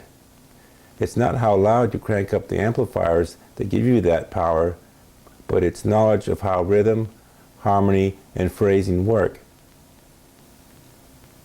Besides playing left-hand chords on count 1 and 2.5, or on the upbeat, there are many other possibilities.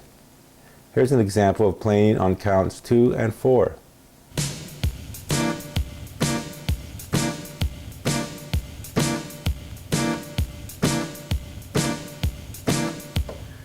This is easy to play because the snare drum usually falls on counts 2 and 4.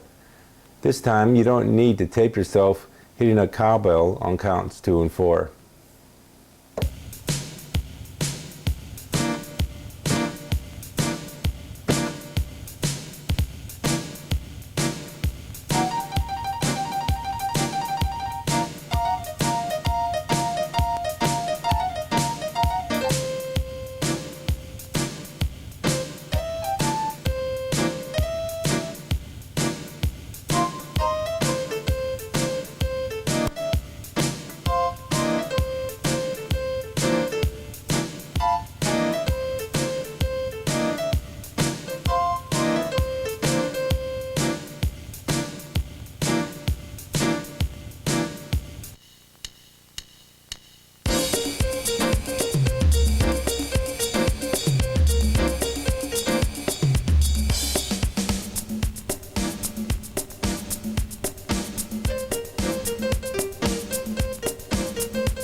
Here's an example of playing on counts 1 and 2.5, but this time we're sustaining the first chord, so it's not an eighth note like it was the first time.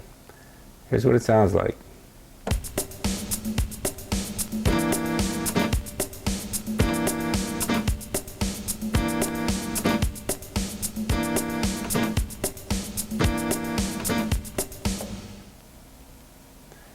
Sometimes I like to use that left hand rhythm pattern for a samba. And here's what a samba sounds like.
Our next song is the one that appears at the beginning of the video. It's called Keynote Address, and it's a funky blues-based pop jazz type of a song. I'm assuming that there'll be a bass player playing in this song. Here's what his bass part looks like.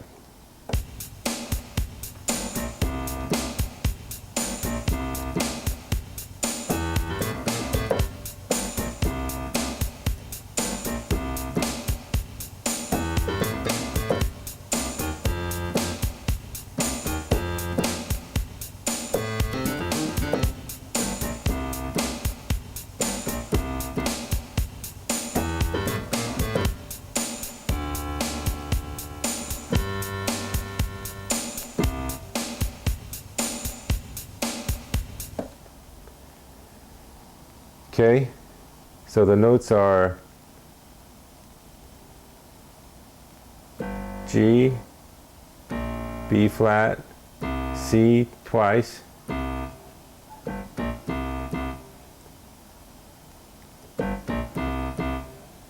okay, so we play that part 2 times, and then on third measure we play this.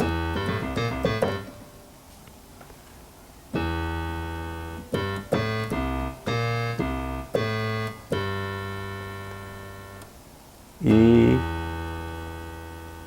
G, A, C, B flat, C, A, C, G.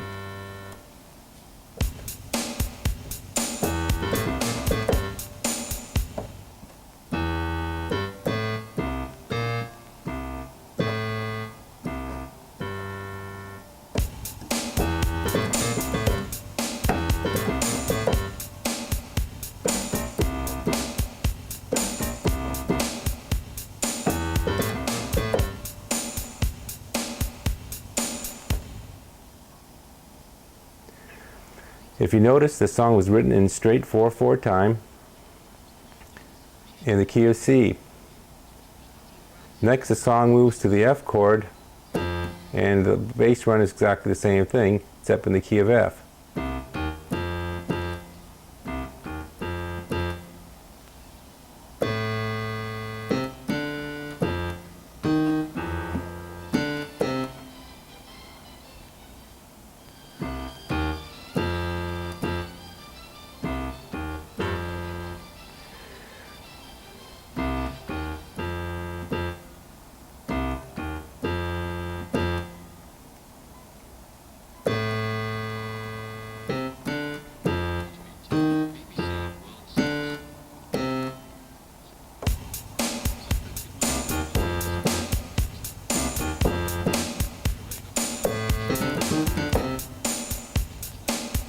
Then the progression goes back to the C chord.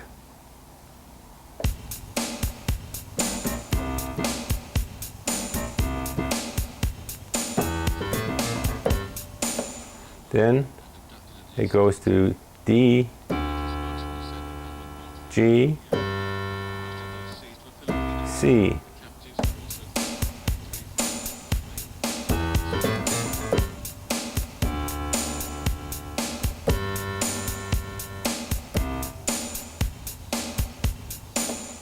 That's it for the bass run. Now when I wrote the bass part, notice that when the melody is playing, the bass part is simple.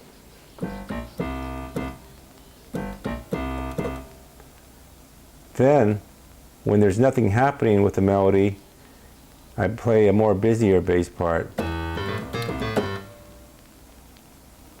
Okay, for the left hand, we're playing two variations of the same chord. It's in the key of C. All our songs are in the key of C. And the first variation of C is a C ninth with a, here's the ninth with a suspended fourth. Here's a suspended fourth, the F note. And the notes are F, B flat, and D. And then the other variation of the C chord is a plain C seventh chord. E, B flat, C.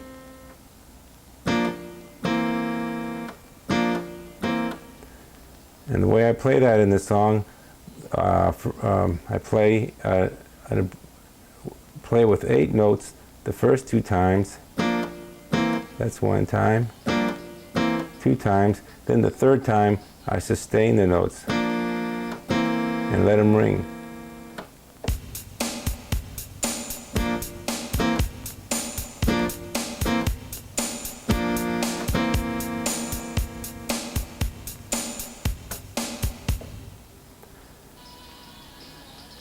When I go to the F chord, it's the same thing.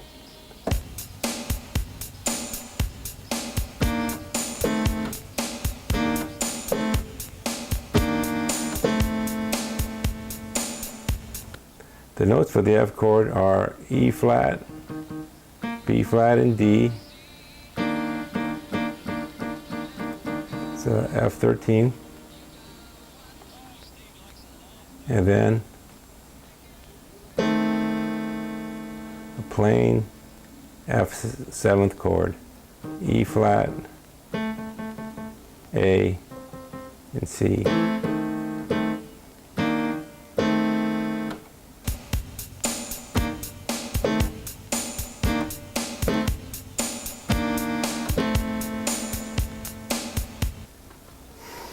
Here's the melody. B flat, A, and C are the notes.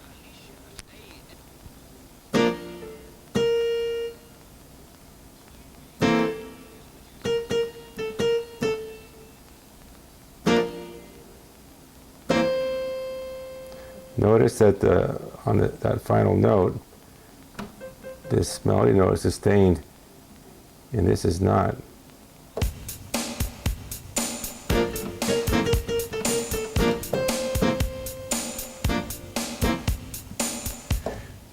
So that's going to be pretty tricky. I'd recommend just first trying to get your hands familiar with the chords and just play that with a metronome or drum beat till you're comfortable with it.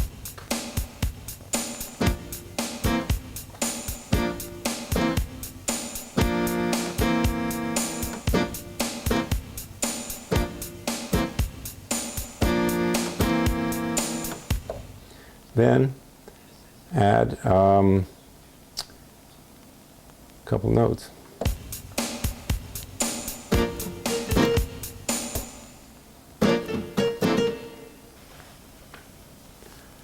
Okay, let's show some more of the notes of the melody.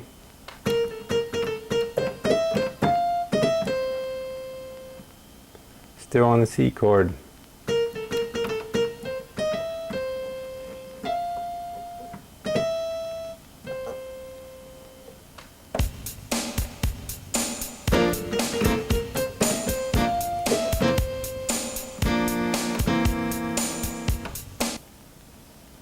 Again, notice how the notes are, some of the notes are sustained while the left hand is not being sustained.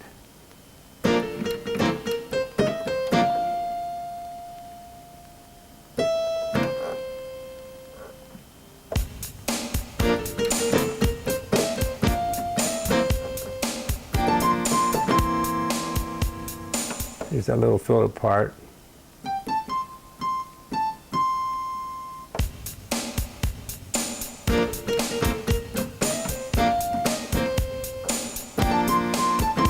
During the filler, the left hand is sustained. Let's show what we have so far.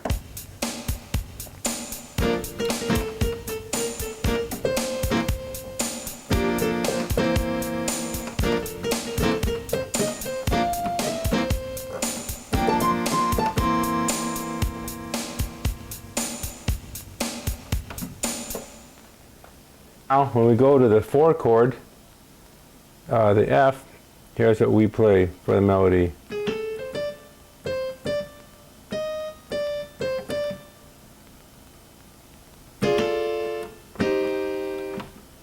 Let me show you that again.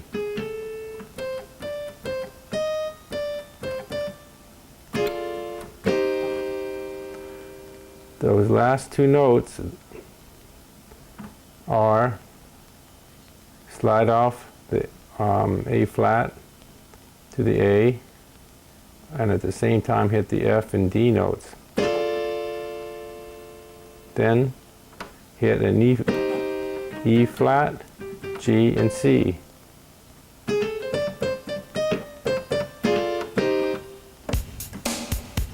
And we're playing our F chord, which looks like this.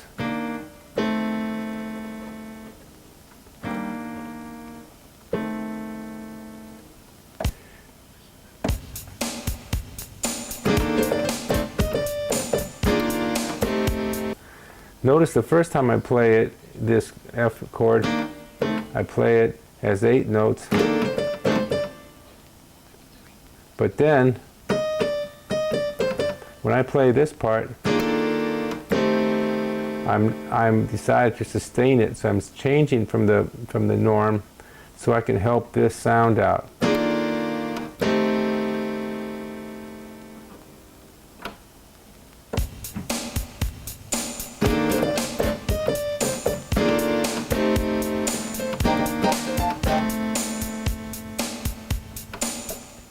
Okay, and that little filler piece I'm playing is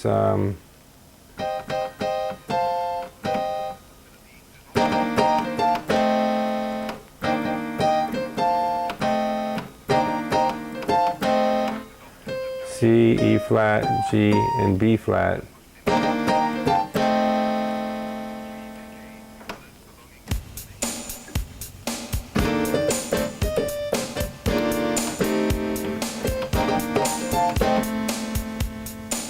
Again, this is finished abruptly while this sustains.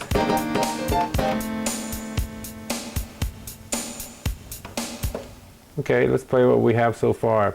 Again, this is really difficult stuff, so please stop and take days if need be to make sure that you have it down with good timing.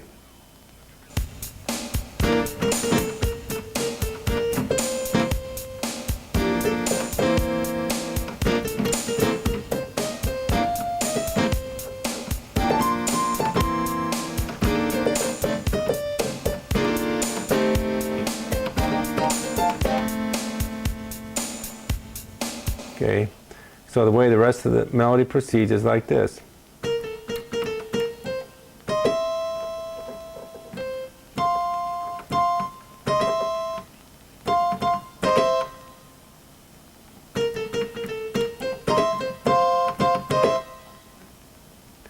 These notes are C, F, and C. If you can't reach this C, choose an A or nothing, or just the F and the C by itself.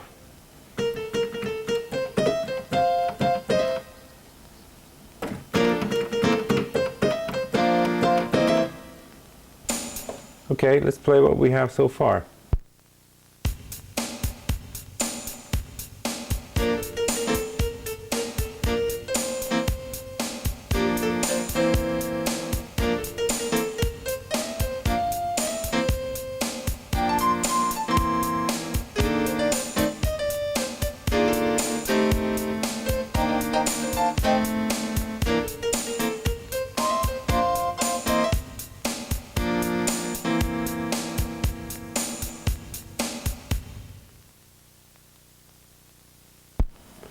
I really like the contrast between the parts that are 8 notes and when it's sustained.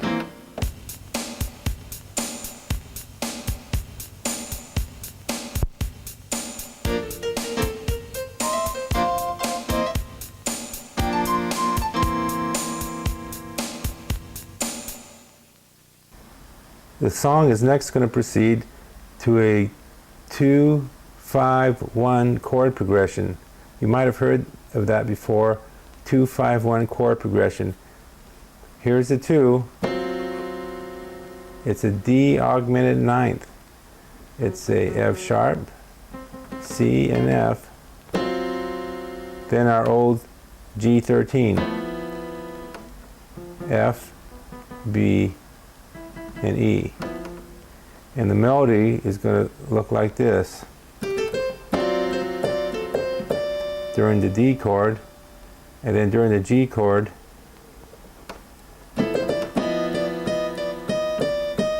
then back to C.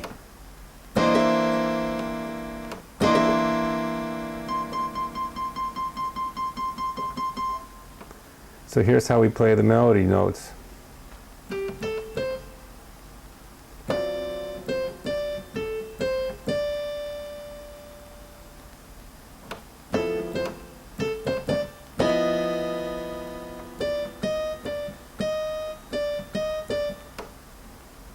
Then on the C chord,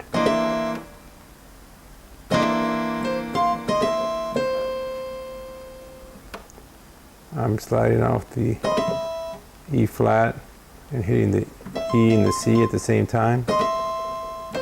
C, F, and C at the same time, and then sliding off the E flat and hitting the E and the C again. If you can't reach this C here, just leave it out.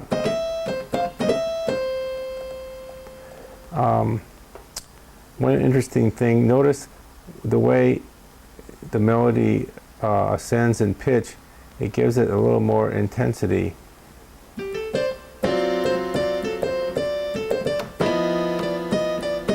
That part right there.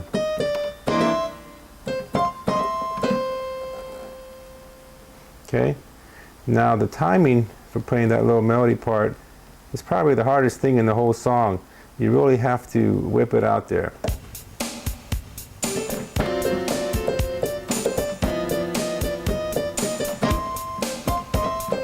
This part right here. It's not straight eights. It's much faster.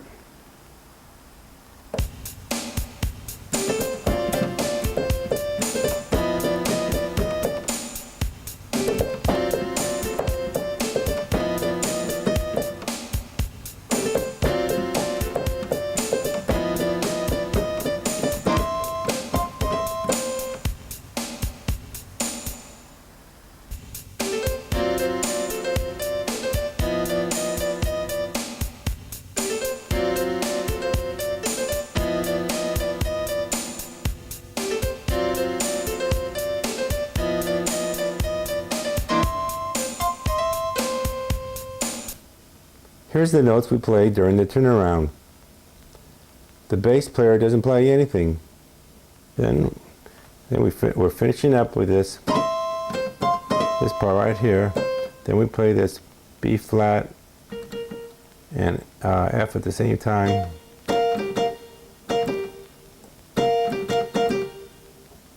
And with the thumb play this G here.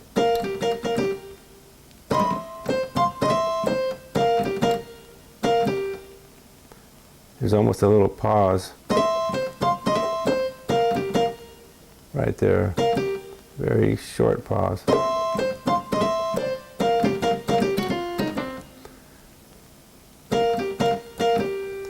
G,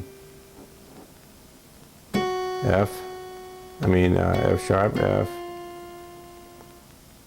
B flat, C. Okay, so far.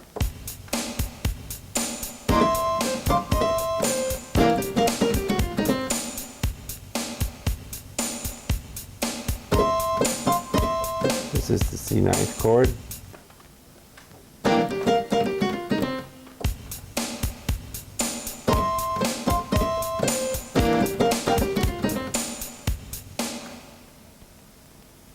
Then we play this C and this F and this C at the same time. If you can't reach this, leave it out.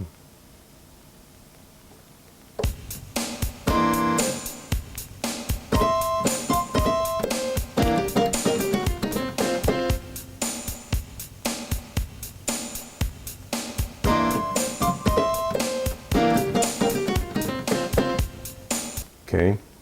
Next, we slide off this E flat and hit this E and this C and this C at the same time, and hit this E and B flat at the same time. We're trying to play the C9 chord actually, but we can leave out the D so you can see it better. And as soon as we finish hitting this E here, sustain this C right here.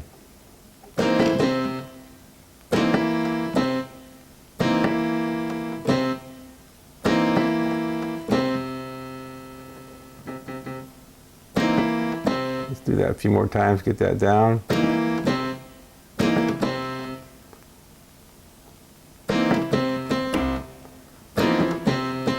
While this is sustained, hit this once rhythmically.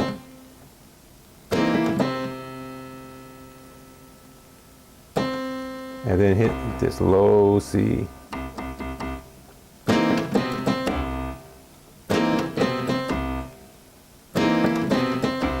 And hit this one more time.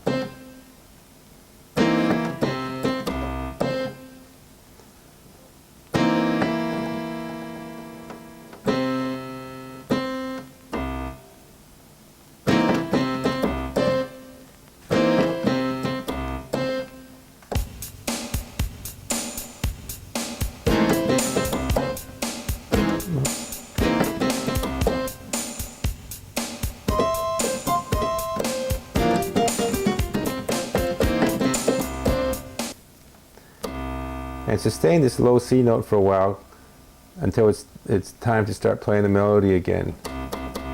It kind of shows off the cool low notes that pianos are famous for.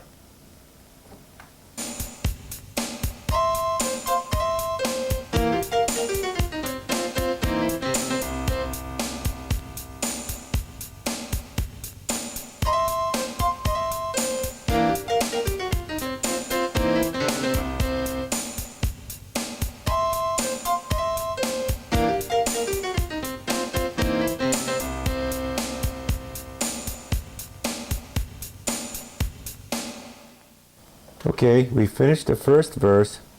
Now we're going to start a second verse. We've established this main motif,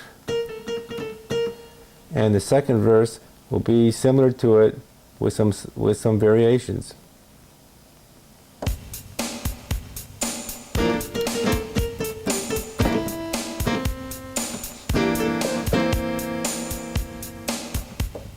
Okay, and that's played like this.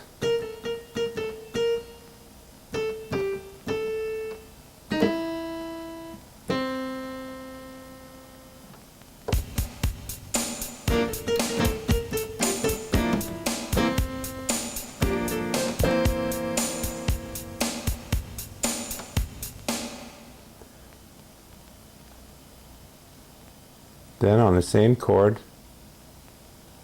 play this.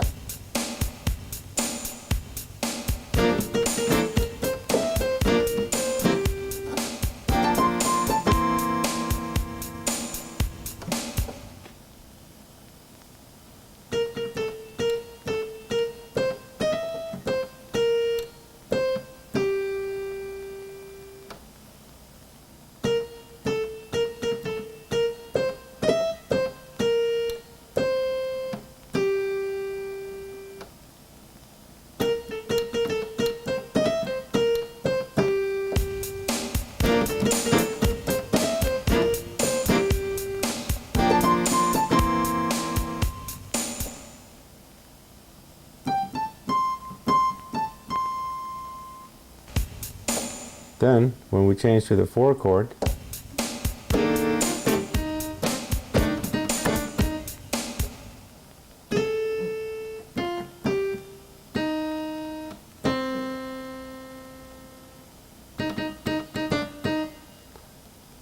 again, that repeating pattern appears again in a different place, slightly varied.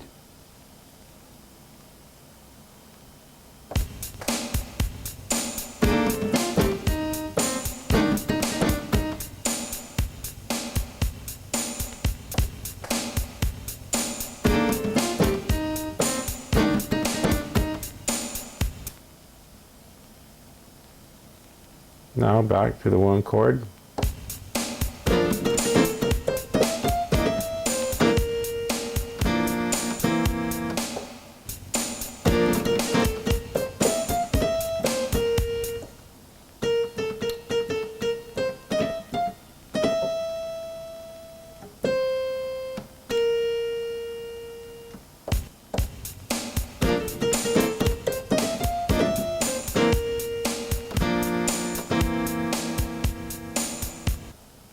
Then the 2, 5, 1 are the same.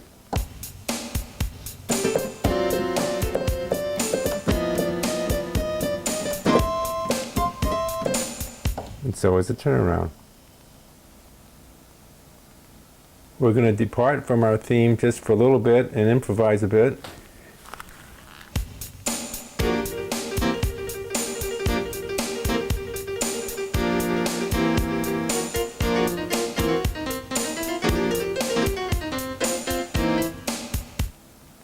Okay, we're starting the new verse, improvising here, and trilling, sliding off this B flat and trilling between the G and the B flat.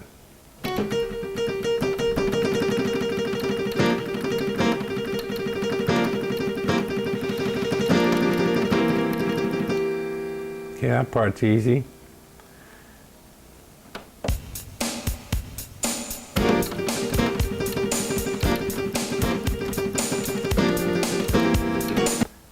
And we hit this F sharp and B flat once, and this F and B flat twice.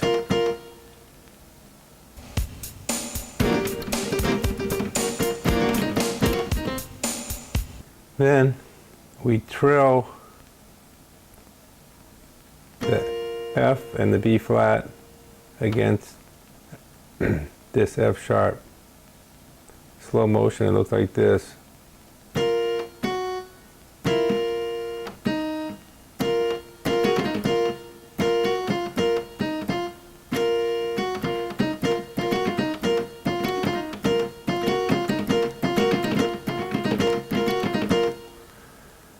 And we land on this F and B flat right on counts 1 and 2.5 along with our chord.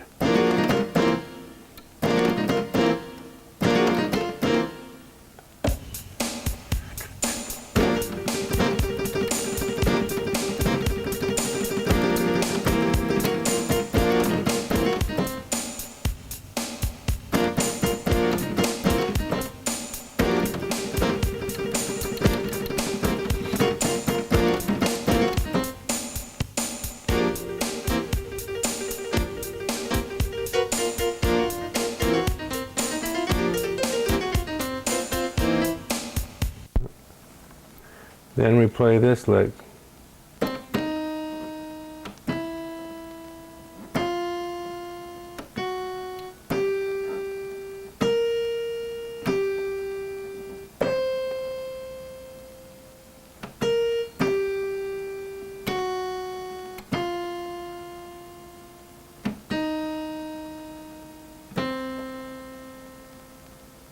C, E flat, E, F, F sharp, G, B flat, G, C, B flat, G, F sharp, F, E flat, C.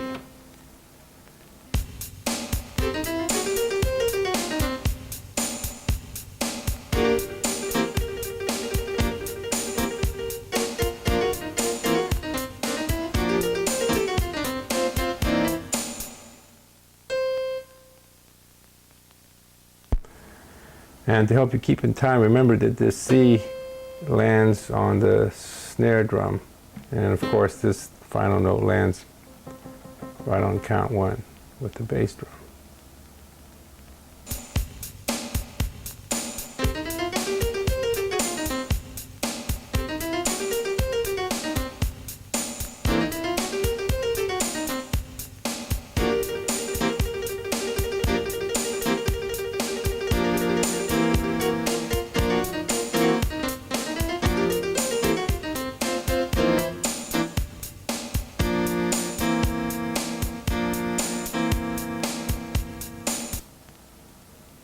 Next we go to the F chord and we play these notes.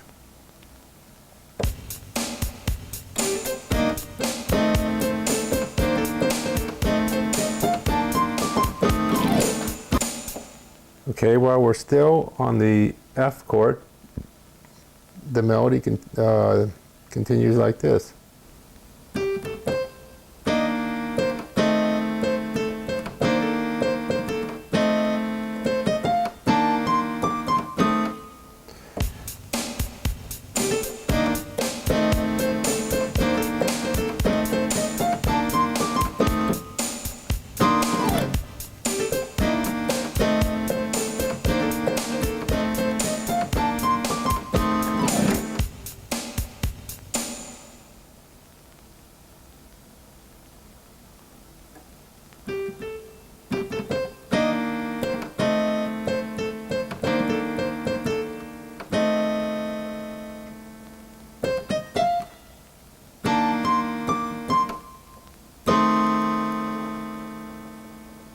That's a C and E flat.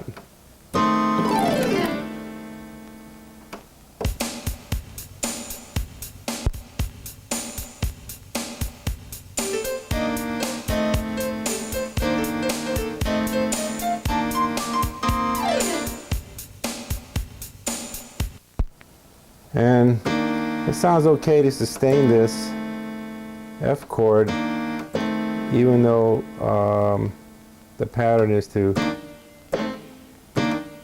keep them as 8 notes.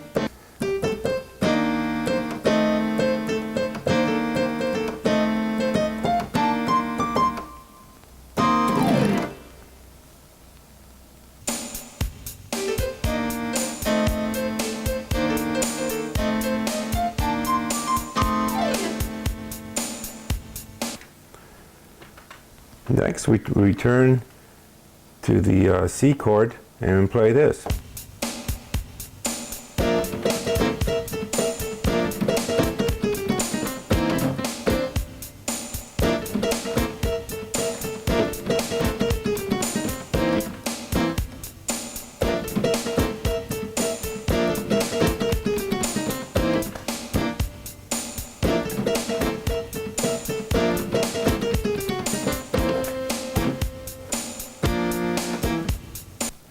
And now we've returned to a variation of our theme, but it's a little funkier. We play this B flat and E at the same time and alternate between that and this A note.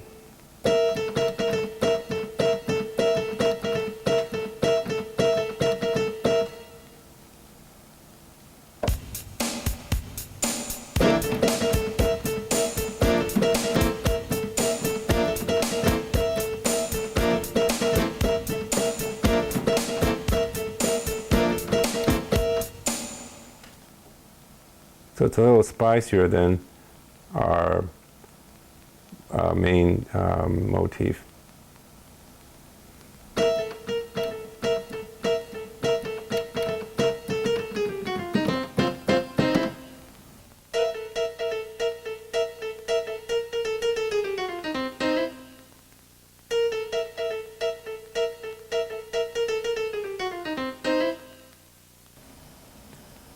Then, instead of playing the normal licks we play during the 2-5-1 chord,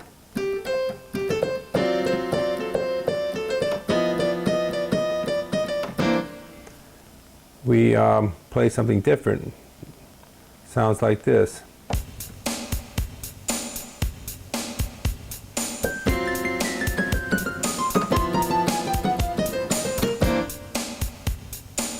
Here's the 2 chord. Here's the G chord, 5, and the 1.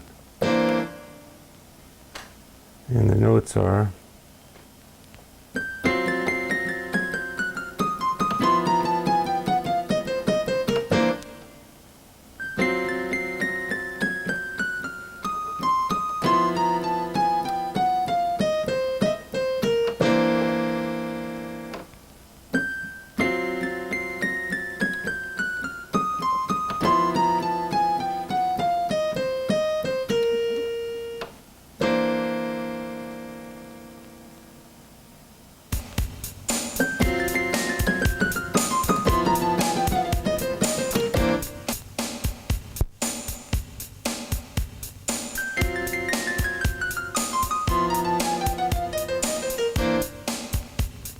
Here's the turnaround featuring some bass notes.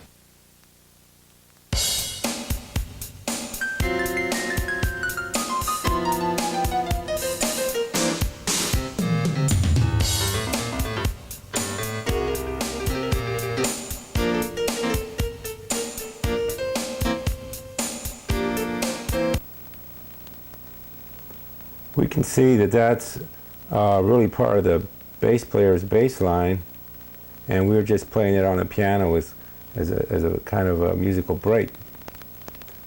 Then we start playing a trill and jump back into the last verse of the song, which is exactly the same as the first verse.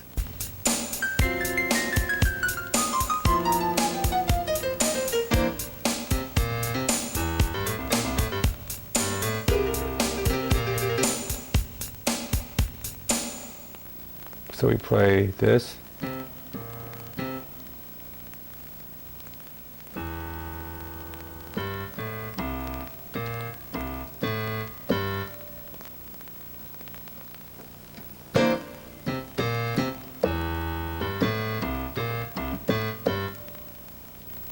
Then we start again on count 1, trilling the G and the B flat just before we start the last verse, and play this at the same time.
Now if I was going to play this as a solo performance with an acoustic piano, I might change the bass line a little bit to something like this.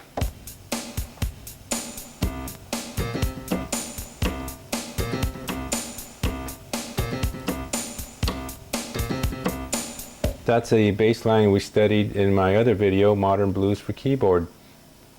Now guess what count of the measure this note falls on?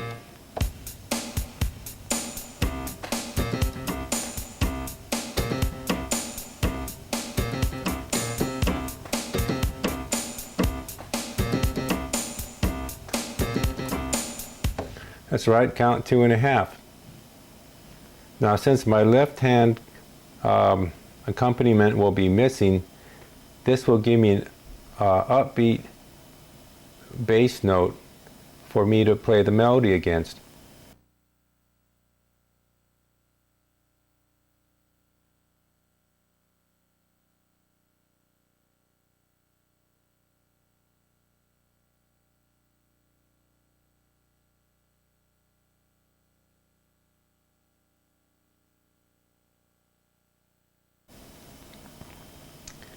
Now sometimes when I'm playing a funk beat, I will move this note back a little bit later so it's almost a ghost note just before count 3 of the measure.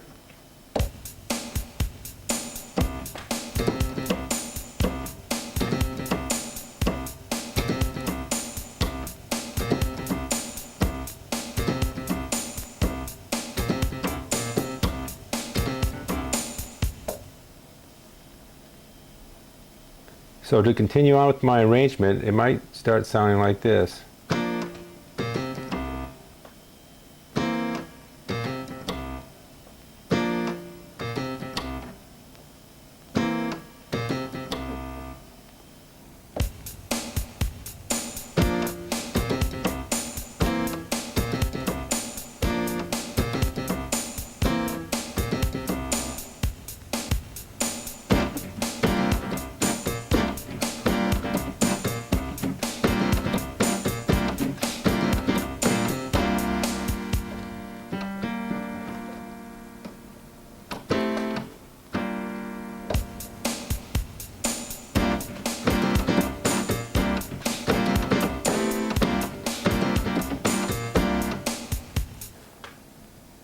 So my solo arrangement might start off sounding like this.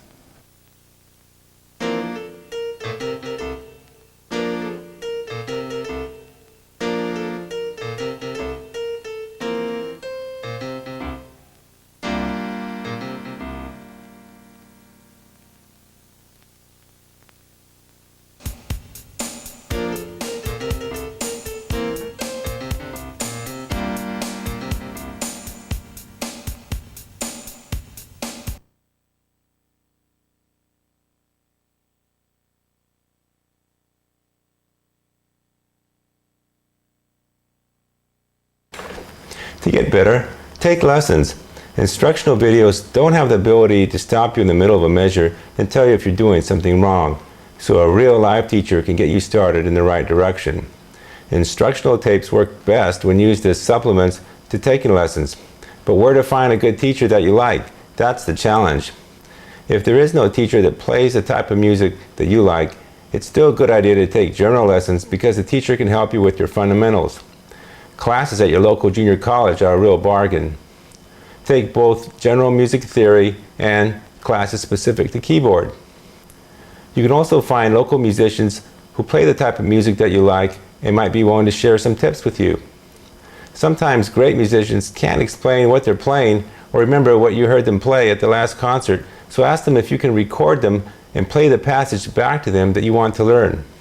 If you're a beginner, you might even have to video the musician's hands so that you can watch what he's playing repeatedly at home. If there's a musical piece that you can't figure out, make a tape of it and take it to your teacher and ask him or her to transcribe it for you.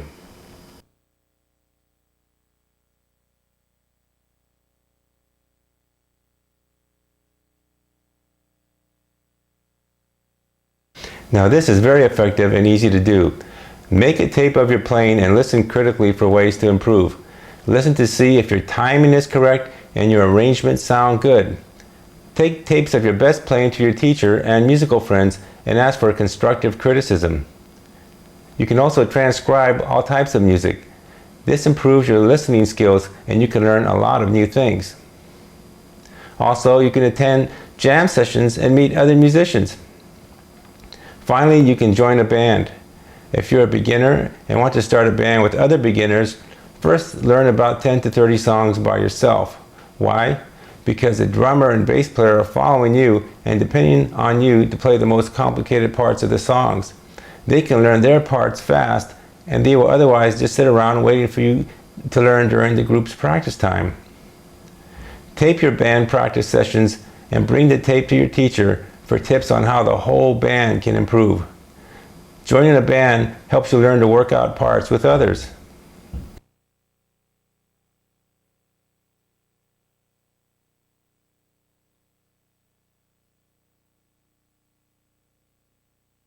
Well, that about wraps it up for this video.